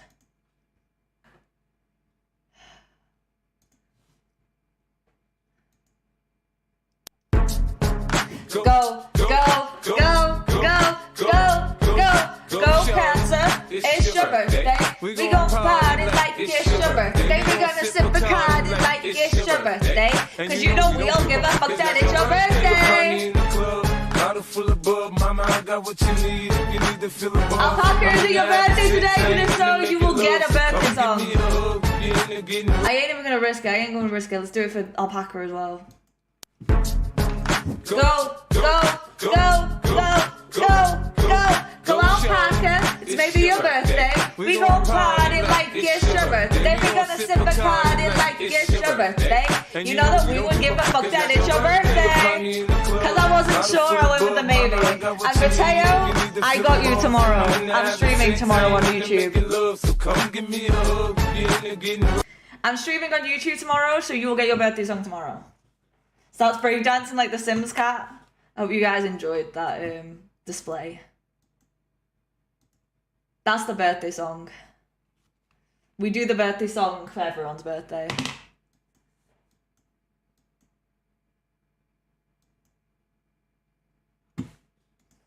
Yes, the casualty reports were hard, but it was done. And it was done in the way of Horus, in the way of the Crusade. It was done fast, so the Legion could recover and move forward.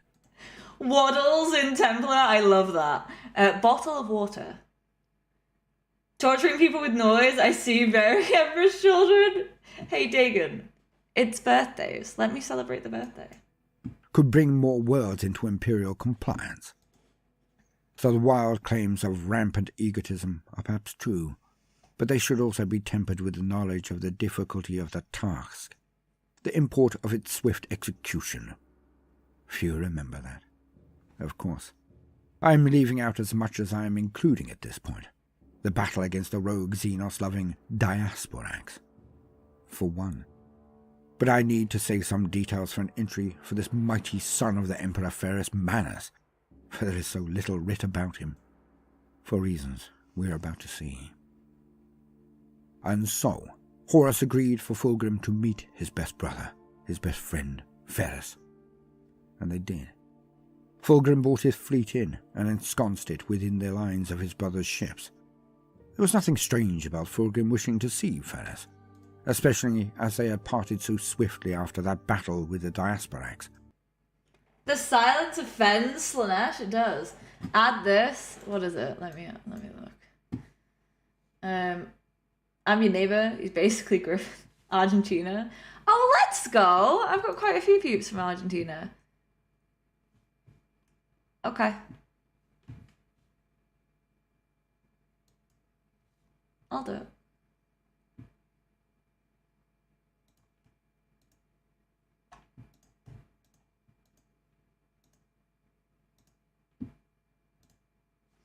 There you go.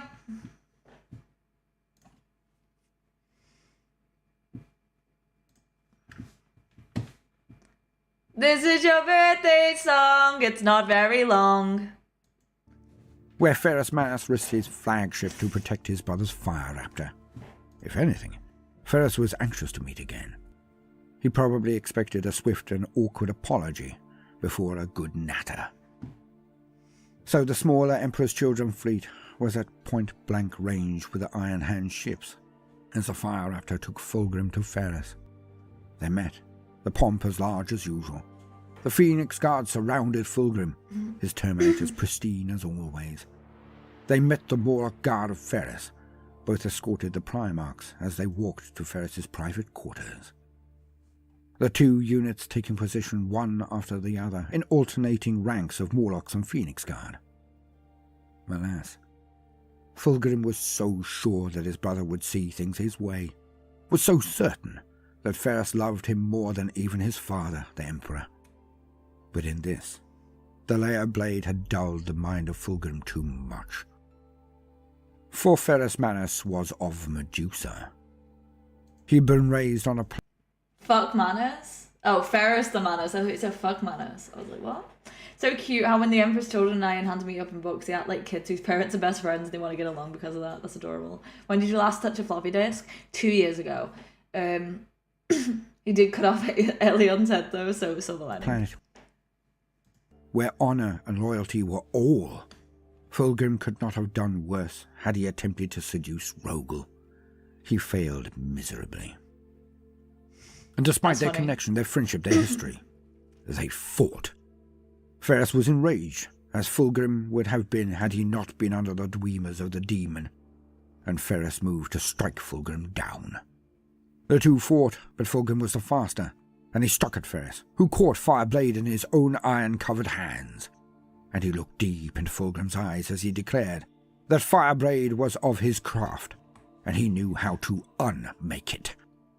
And with that, only inches from his own face, Ferris broke the blade, its power exploding out and sending both at the walls. Fulgrim, a tiny distance further from the origin point of the discharge, woke first. He could have slain Ferris, who was still unconscious, yet he stayed his hand. He would not kill his brother, even now. Fulgrim turned on his heel and swept from the room. As he did so, he gave one signal to his Phoenix Guard, who in synchronization swept up their blades and decapitated the Morlock Terminators to their left. The Morlocks all died instantly. To carry a sofa by yourself today? Why? These two could have been something amazing. They could have been. I heard there's some good comics about it though. Yeah, so the thing, the Astartes are literally children, and when you see a demigods doing silly stuff like pranking or bunking street signs, it's funny and sad at the same time. So usually Rogel is like trying to seduce a brick wall. He could probably be seduced by fortification. In 40k, there's some of the most epic and tragic romances ever, true. It's like this whole thing, the delivery driver left it downstairs, then he sounds like a prick. The attack, utterly unexpected, yet must have been rehearsed for there to be such efficiency. Fulgrim and his elite then pounded their way to the Fire Raptor and disembarked before any really knew what had happened. Fulgrim then ordered his fleet to open fire. The prepared ships of the Emperor's Children fleet displayed their usual accuracy and perfection, as their broadsides and lance batteries tore into the Iron Hand's capital ships, crippling many, but actually destroying few. Yet, even now, with his coat colours turned and his allegiances now revealed, still, Fulgrim did not wish to slay his brother outright. He could have maintained fire and destroyed every ship there. He could have concentrated his fire and at the very least destroyed Ferris Manus' flagship and guaranteed his death. Yet he did not. He spared them. In the future, he might tell himself that they could not possibly be effective for years, that he had neutralized the Iron Hands totally and utterly. But deep down, he must have known this was not really true. Yes, the damage he dealt the fleet would cripple any other legion for years. But this was the Iron Hands. They made their vessels tough, knew how to repair as well as any tech adepts. They would turn this around in months, not years. Yet the deed had been done. Fulgrim left Ferris alive, but grieving. She had been betrayed. The Emperor had been betrayed. Humanity had been betrayed. Istvan 3. The man has the sexiest voice, honestly, a little bit. Who shipped Fulgrim and Ferris? I think most of us agreed. I'm being seduced. I think a lot of us do. Who do you ship? Me and Slanesh. Everybody does, as far as I'm aware. True. That's why Dawn is so good at siegecraft. Knowing how something is made means it's easier for you to destroy it. It sounds like he just needed Minecraft as a kid. The legions of the Sons of Horus, renamed after the victory at Alinor from the Lunar Wars, the Emperor's children, Death Guard and World Eaters were gathered. about to turn their cloth and declare their intent to the galaxy. Fulgrim had been bawled out by Horus after failing to convert Ferris, perhaps as planned, but even so, it meant that they had little time. The Primarks went through their rosters, the entire rolls of their legions, for they knew that there were still elements in their armies that were, and always would remain, loyal to the Emperor. They had usually been raised on Terra, had fought in the legions before their Primarks were found, or had been attached to the Master of Mankind in previous campaigns. They would remain loyal. So they had to go. Each of the legions then sent down to the planet the companies and chapters that they knew would never support them, landing tens of thousands of Marines on the world to crush a rebellion that had never started. And after deployment, the ships in orbit launched virus bombs on the planet, attempting to wipe the Loyalists out in one fell swoop. A pity that the entire fleet were not of one mind then, for some amongst those in orbit were still loyal and horrified at what was being arranged, for firing virus bombs was not a small task. Hence they warned as many of the Marines on the surface as they could, and any who were close to shelter took it immediately. The bombing happened. The world was scrubbed clean. All life died. Now the Istran tearjerkers. You like Minecraft? True. John hate Minecraft. He likes Terraria with the Calamity mod on the hardest difficulty. I believe it. Bro was more of a Dwarf Fortress kind of guy. True. Business. Istran, where you see where your enemy really is and what your friends are capable of. Oh my god. But there were so many Royalist life signs remaining that the traitors had to consider this a war. Horus and the other Primarks were preparing strategic bombardments when it was revealed that Angron, the Red Angel, the berserk Primarch of the World Eaters, had taken upon himself to go down to the planet to crush the last survivors personally, blade on blade. And the rage of Horus at this news was epic. For they all needed to now engage in a costly ground war, against the Astartes no less. And there has never been a battle more charged than that of brother against brother.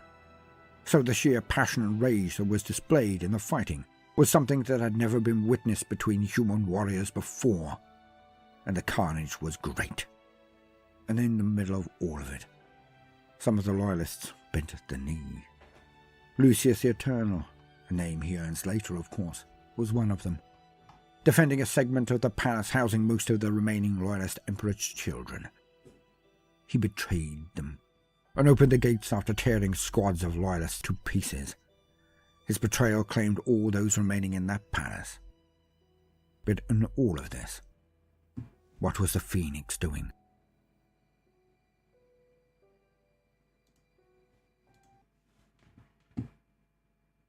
Yeah, he's more of a Dwarf Fortress. Remember in The Simpsons when the PA teacher says bombardment? Yes. He would like the logistics of Dwarf Fortress, I believe so. I noticed a 40k Easter egg in Elden Ring, and I haven't seen it mentioned anywhere, so I'm pretty sure I discovered it. Dylan, get that on Reddit. You'll blow up with karma.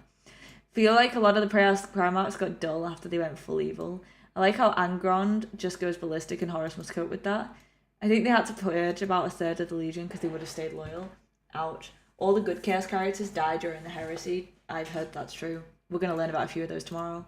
Like the 40k Easter egg at the end of Iron Maiden PC video game, that's an old one. Very cool.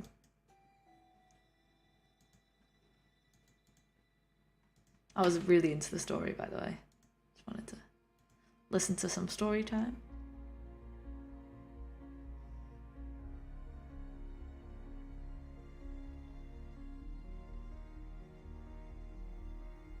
Only the most important task of all, the linchpin to the entire plot of Horus. For he knew that Fulgrim would be the best at whatever he was tasked to do. Despite his failure with Ferris Manus, Fulgrim was still his most able Primarch lieutenant. So Horus pleaded with Fulgrim to create the defences that would be so important in the coming battle. A battle they simply could not lose, but a battle that needed to be performed with almost mechanical precision. For any and every casualty taken was one less man or marine to take on the warpath to Terra, to confront the Emperor on his home world, the center of the Imperium. But it would take every soldier they had to do this.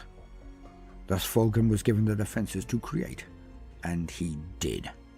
He made them as well as even a Rogel or Perturaba would have done. Excellence. The slaughter at Istvan III performed, the Laers finally wiped out, or thought to have been. The War Master then raised his banners on Istvan V and declared his cause to the entire universe. Fulgrim, Mortarion, Horus, and Angron all waited for the Emperor's counter-strike. Last in segment, son lover. Oh dear. Keith is a terrible name. Man, the loyalists from Chaos Legions are the Chads of the Giga Chads. They even went into the Knights Errants project. I salute those who stood against total annihilation. Well, they could have stayed on the cool side. Alpaca, stop requesting song request on Twitch. Some of the best characters from the Confederacy were Marines from Chaos Legions who stayed loyal. The terrific Saul Travitus barely got a mention in Bricky 3 videos and Fulgrim and his Legion. Ouch. Of course. It would be orchestrated by the Praetorian, Rogel Dawn, and at its head would be that redoubtable Ferris Manus. The Dropsite Massacre. Rogel Dawn was now the de facto war master for the forces that remained loyal to the Emperor. He knew that Horus had the World Eaters, Emperor's Children, and Death Guard with his own Sons of Horus. 4 legions and some of the nastiest to deal with, all led by the best Primark in war, the one first found and most trained by the Emperor, Horus Lupercal. It would not be easy. So Dawn arrayed a formidable force to assail the position while his own legion regrouped. He sent the Salamanders, the Raven Guard, and the Iron Hands. In the second wave would be 4 more legions. The Night Lords, despite their fall from grace, the Alpha Legion, the Iron Warriors, and a huge contingent of the Word Bearers. One of the most numerous of all legions, second only to Gulliman's Ultramarines. That would be a full 7 legions against 4. More than double the forces of the traitors. For the rebels had lost up to a third of their legions in the cleansing of Istvan III. And on the edges of the Urgal Depression, a fortress had been constructed by Fulgrim, and there the traitors waited, arrayed for battle. The loyalist armadas firing down on the Bastille were ignored by the void shielding Fulgrim had arrayed. Wait, what was on Nine Maiden? Papa Rogel. Lord Adornable. Rogel Snorn, and it's Rodent Snorn actually. I forgot I updated that one. So the loyalists would go down to meet them. They would perform a Word staggered Bearers assault. made out good. The first wave would be the Iron something. Hands, the Raven Guard, and the Salamanders. The second wave would be the rest. With this much force in one place, there could be no hope for Horus. He had clearly gone mad. None could face this much power, surely. So the 3 initial legions dropped down to the planet across from the traitor lines, and then advanced. With Vulcan and his sons on one flank, and Corvus Corax and his Raven Guard legion on the other. Ferris Manus led his Iron Hands up the middle, and he was enraged. Ferris knew that some of his brothers would hear of how Fulgrim had attempted to turn him. Thus, there was not just the rage of betrayal, not just the shock of the deed, but also a palpable slice of blame avoidance forcing his actions. He needed to show how loyal he was to his brothers, to the Emperor. So he charged the center of the Urgal Depression with an abandon that proved fatal. 1,000 of his Morlock Terminators at the front of his wedge, Ferris smashed all before him. The lines of the traitors were holding, but barely. It was felt that the next wave would annihilate them. Had to. And thus the 4 legions of the second wave were brought down, and the 3 initial legions reacted in different ways. The Raven Guard retreated, pushing out to the flanks to permit their brethren to come forward. The Salamanders also pulled back. They had done their part, had taken the worst the War Master could throw at them, and made them bleed. It was time for the next wave to take the battle forward with fresh troops, with fresh wrath. It was an attempt also by Vulcan to share the onus or glory of this deed. Alpaca, I can see you, by the way. I can see you saying hi, YouTube. I don't know if you know that you can be seen, but I assume you do.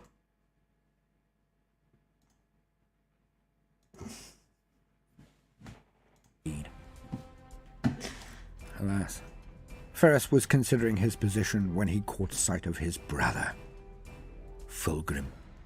He looked across the battlefield and could not miss the very obvious sign of Fulgrim, for he held the line directly before Ferris.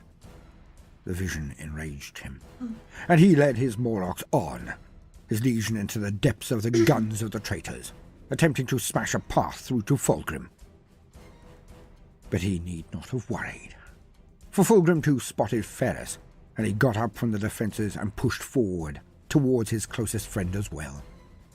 And the two met, their men dying around them in their droves. They traded initial blows, exploratory jabs and feints, but had not fully engaged when it happened. Ferris, looking to the skies, looked at the unnumbered transports and pods of the second wave coming down. He gestured toward them and laughed in the face of his brother. He knew that they could crush Fulgrim and Horus and all of the traitors. But Fulgrim did not seem concerned. Not one jot. As the two stilled their battle for a short period to look at the reinforcements, the second wave was building their defences like mad. With Perturabo amongst them, it was efficient and effective. When the lines of the Salamanders and Raven Guard went back to their drop site, they approached the defences their brothers had made to prevent Horus from counterattacking or breaking out, is what they all thought. But when the wounded and depleted men of the Loyalists came within range, a single flare went up from the tower of Horus's lines. So I've been so invested in the story. In the end, they were in the main boss of the game. It was funny how Horus asked Fulgrim to build their defenders. Fulgrim asked, "Are you manipulating me by stroking my ego?" Horus asked, "Is it working?" And Fulgrim answered, "Yeah, it's true though." About to go from Fulgrim dumb to Fulgrim sad. This sad, pretty sad anyway, with the warp dust. I don't want to get lit with some Slaneshi dancers. I want to get lit with some Slaneshi dancers. Loyalists could have won the Dropsite Massacre if they'd cycled out tired troops for fresh ones. Maybe they could have. I don't know enough about that actually.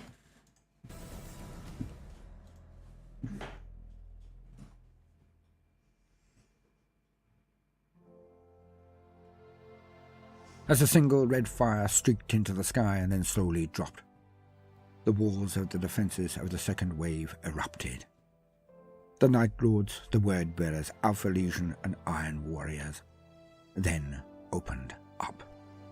The bolters were dug in defences, the first wave in open ground directly before them, and they butchered their brothers in their throngs. Panic erupted, and the Loyalist first wave legions were smashed. Forced back from the new defences toward the old, the hammer and anvil of the trap was perfect, and the legions were being wiped out with ease. Fulgrim looked to his brother Ferris, pointing to that which was occurring, and laughed at him in return. And Ferris knew they had all gone over to Horus. All four of the second wave legions had turned traitor before they even met to plan the battle. And in that instant, Ferris could see the unmaking of all he had fought for, all he had worked for, all his sons had bled and died for. And he tried to kill the only person left that he could. He took out all of his ire on Fulgrim. Yet his brother was always underrated by his siblings.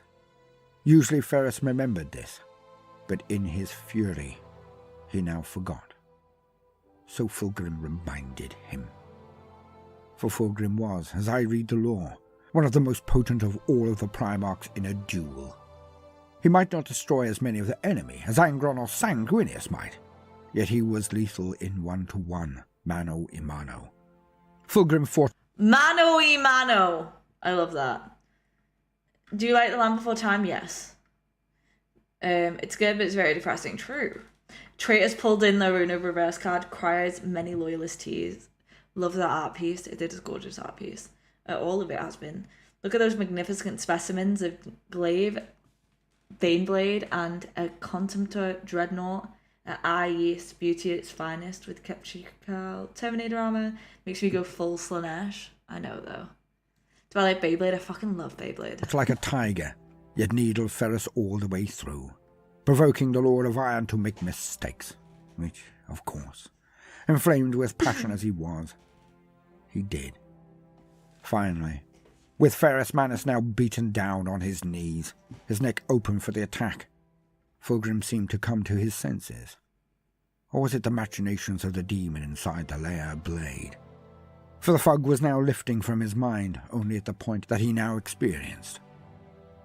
Below him, beaten and bloodied, clutching the wounds inflicted on him, his most beloved brother knelt and looked up at him.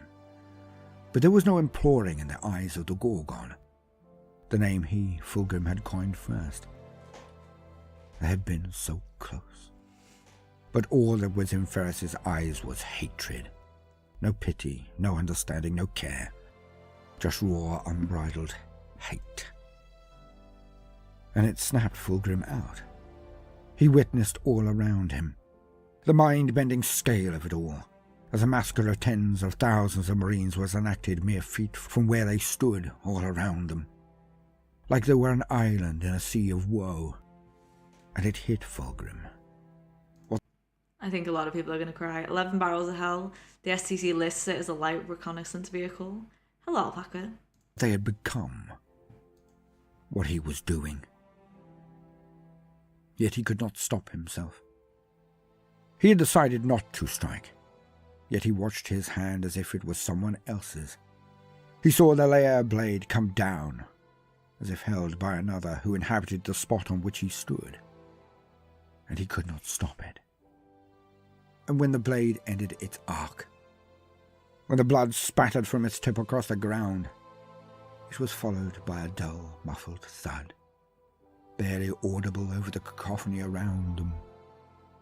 It was the sound of Ferris Manus's head hitting the ground. As Fulgrim looked on, the head of Ferris rolled to a stop, its eyes still looking at him in hate, eternal hate. And the scales were finally utterly and totally lifted from Fulgrim's eyes.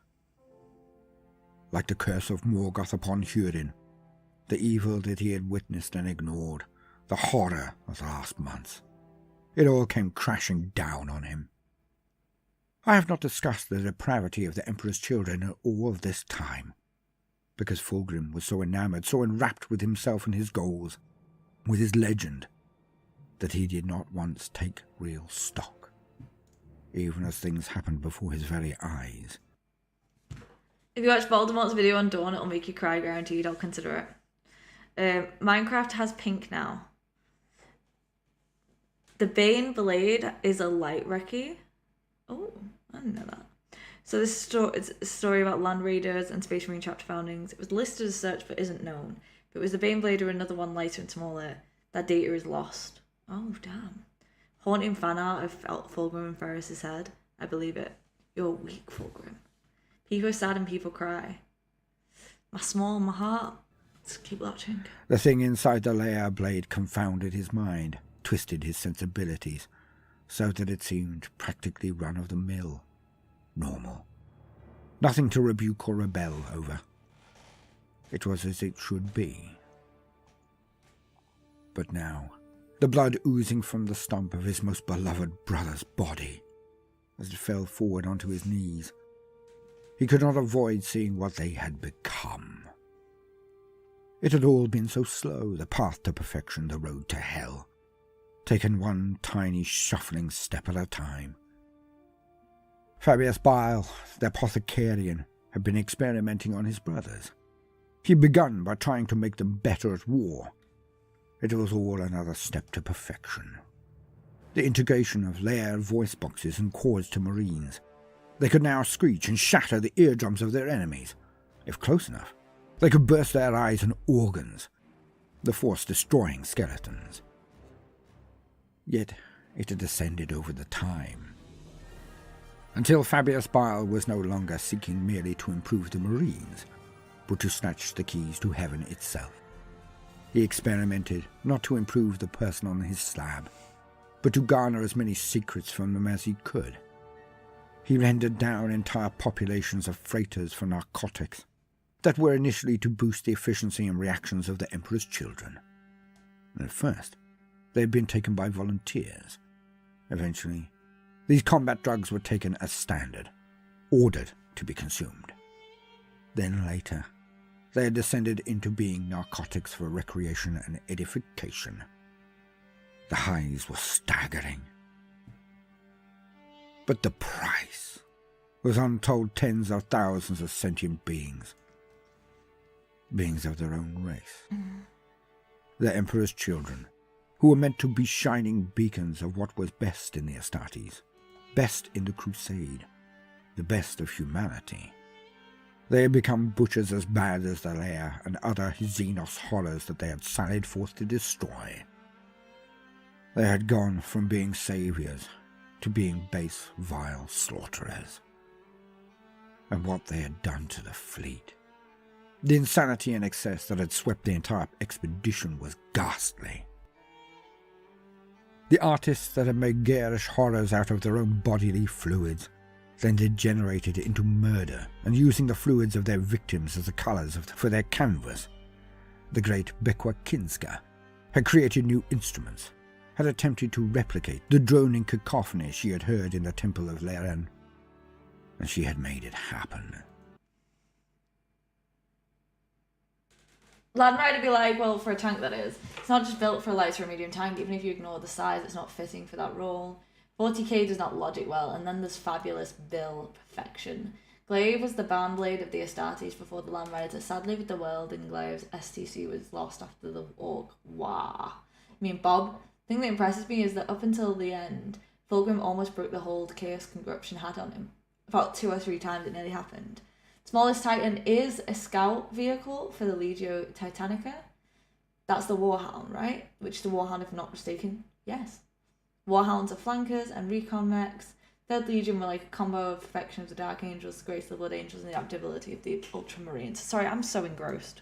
It had all happened in a place called La Fenice, the performance and carousing area of the flagship that was for the remembrancers. The great composer invited all to attend her first performance, both civilian and Primark and Marine alike. When the strange and terrifying music reached its crescendo, it was proof of the link between the Lair and the warp. For it tore open space, and demonettes of Slaanesh cavorted through the portal. The insanity bled into reality, and only augmented the feelings that were rife. The Emperor's children taking over the instruments from those mortal performers who had burst and demonettes come from them, and they played the instruments like they were weapons, scything their waves of music into the crowds of mortals and watching them explode or vibrate into non-existence, their molecules simply falling apart. The enhanced amongst the Emperor's children added their own voices to this macabre music, and more innocents died, their heads practically exploding. And this was the birth of the Noise Marines, their first outing. And Fulgrim now saw it all, as if it had just happened for the first time. The ultimate cruelty from the thing inside the blade, for the Primarks had perfect recall. They could remember a summer breeze on their faces with the exact smell of the pollen on a morning hundreds of years before. When they remembered an event, it missed no nuance, was party to no rewriting or deterioration. So when the scales were lifted, the demon retracting its influence, the good and pure Fulgrim, the hero of the Crusade, the best of brothers, with the most ardent and well-trained army that humanity had ever known, the lord of silver hair and silken tongue, the man who wanted to raise all of humanity up as far as they would go. He saw what his sons had become. He witnessed their mutations, their horrific sonic attacks, and the glee with which they annihilated the Morlocks, the last of Ferris's guard. Wait, Dab? No worries, Sean! Hey, Spencer! I did a dab!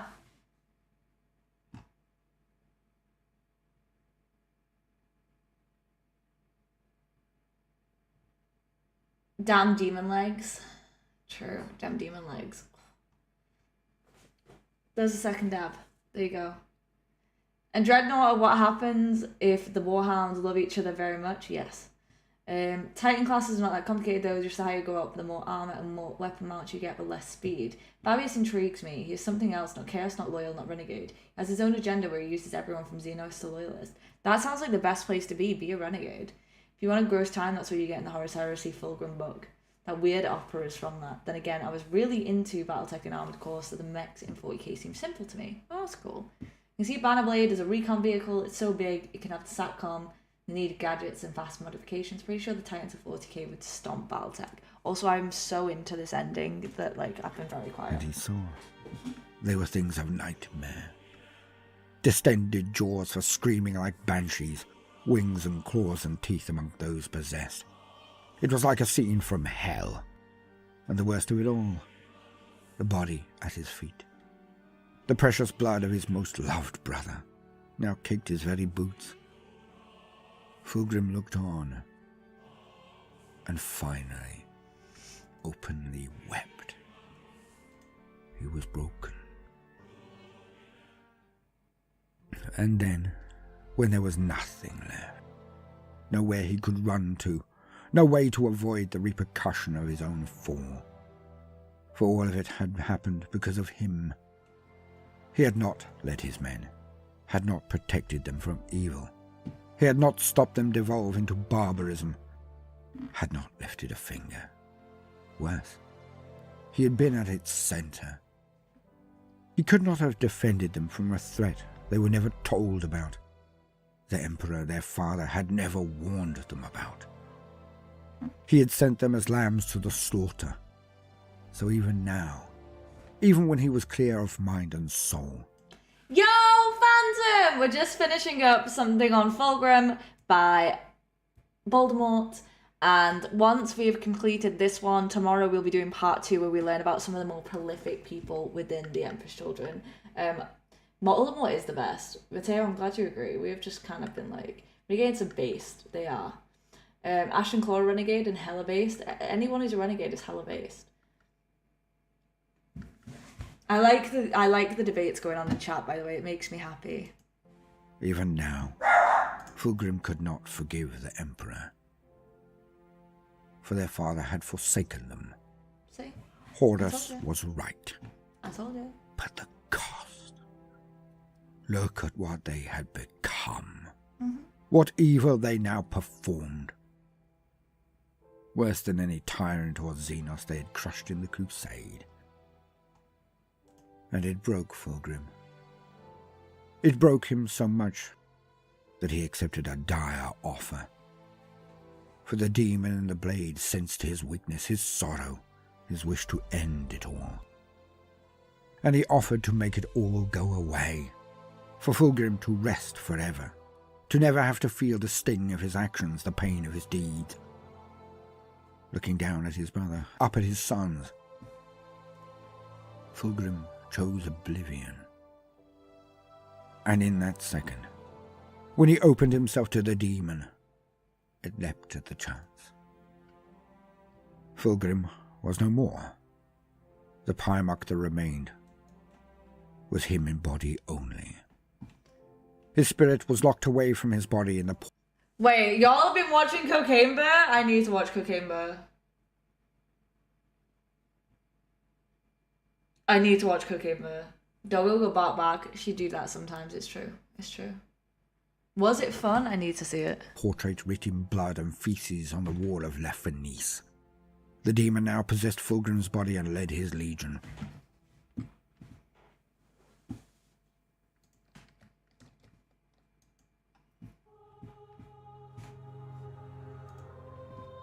Now there is so much more about this Primark, this tragic figure. I have left out as much as I have outlined, if not more so. Yet from here, I do not consider this Fulgrim. I know that in the book the mirror cracked, He escapes his captivity. He reclaims his body. Then he goes on to become a demon Primark. An angel exterminatus. F. And it is by his hand that his brother Reboot was struck down. A planet all of his own to rule in the warp. But this is quite a journey unto itself. And a tale for another time. You may have put a dot in between certain words. Sometimes it'll consider it a link. So let us sum up. Of all of the legions or Primarks that fell to chaos, I believe that of Fulgrim and the Emperor's children to be the most monstrous, the greatest loss. The most barbaric of desecrations that could have been only matched should Sanguinius himself have fallen. For the other Primarks that felt enhanced, augmented, they and their legions were made more. They became more of what they already were. The World Eaters became more savage, the Death Guard more resilient, the Thousand Suns more mystically powerful. But chaos destroyed the Emperor's children. It did not enhance that which was there, for it was the twisted mirror image, its opposite. So it destroyed the Emperor's children, as it did their lord. Everything they were, everything they had done, everything they could have been. A quest for perfection. Many have taken this road. All have failed. But was it really that at all? Perfection is the obsessive name of that greatest of all drives, merely taken to an unhealthy extent. The purest, the most noble of drives. To be better. To leave the world a better place than you entered it. And that... Alpaca, how have you brought more people to my offline chat? Leave my offline chat alone. Thank you. Honestly, Fulgrim and Demon Prince Fulgrim are completely different characters, and it kind of spits on the beauty of his story. I'm going to better watch out for the Green Tide. That is what the Emperor's children stood for. It is what Fulgrim was born to do. To raise people up. Fulgrim was one of the most potent of the Primarks, one of the best. So much that he could have been War Master, had his legion been larger. Had the Blight not wiped out the seeds that made his men, and the Council of Terror agreed with this. Of all of the Primarks they could have sent, the loyal wolf, the successful and martial lion, the angel himself. No. The Council sent Fulgrim. For he was on hand, fair enough, but he was also one of the few who could have taken Horus to task, could have replaced him if need be. Yeah. They showed that much faith in the abilities of the Palatine Phoenix, like a more mature angel. And it is his loss, more than any other, more than Mortarion, Angron, Alfarius, Perturabo, Lorgar, or Conrad, that must have been felt so keenly, would have actually wounded the Emperor. Yo, Phantom! Thank you so much. I appreciate that. That's very, very kind of you. It really is. I do appreciate that. I didn't realise you were the same Phantom. I didn't for a moment. You're my music Phantom. You're the one who plays as my DJ. Phantom, how did I not realise? I apologise for not realising. That's why I was like, Phantom? And I didn't clock the same person.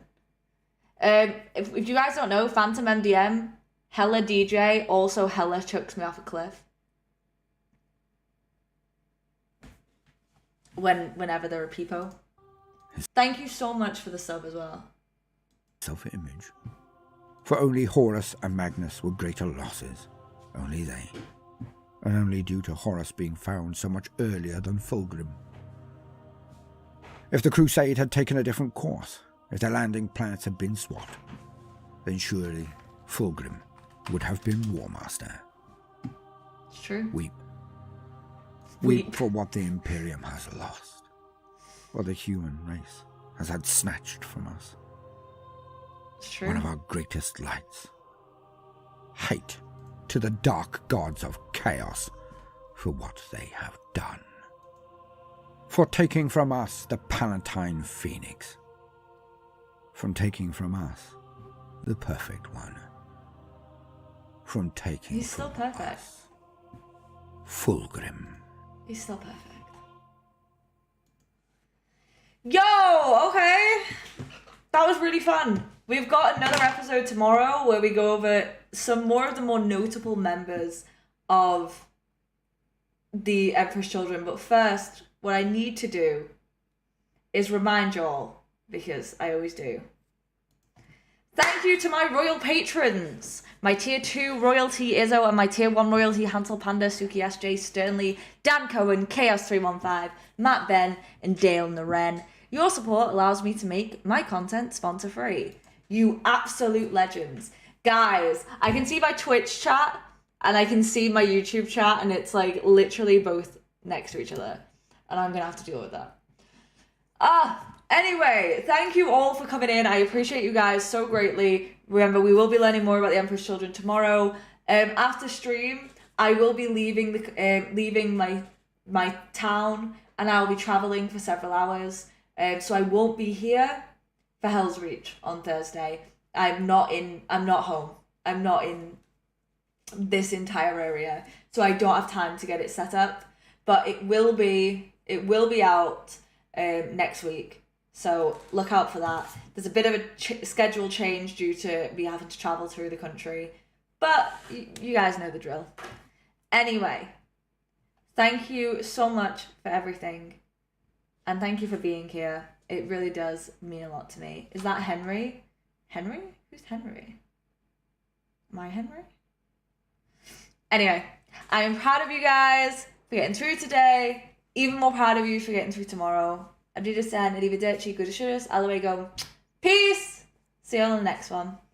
Bye.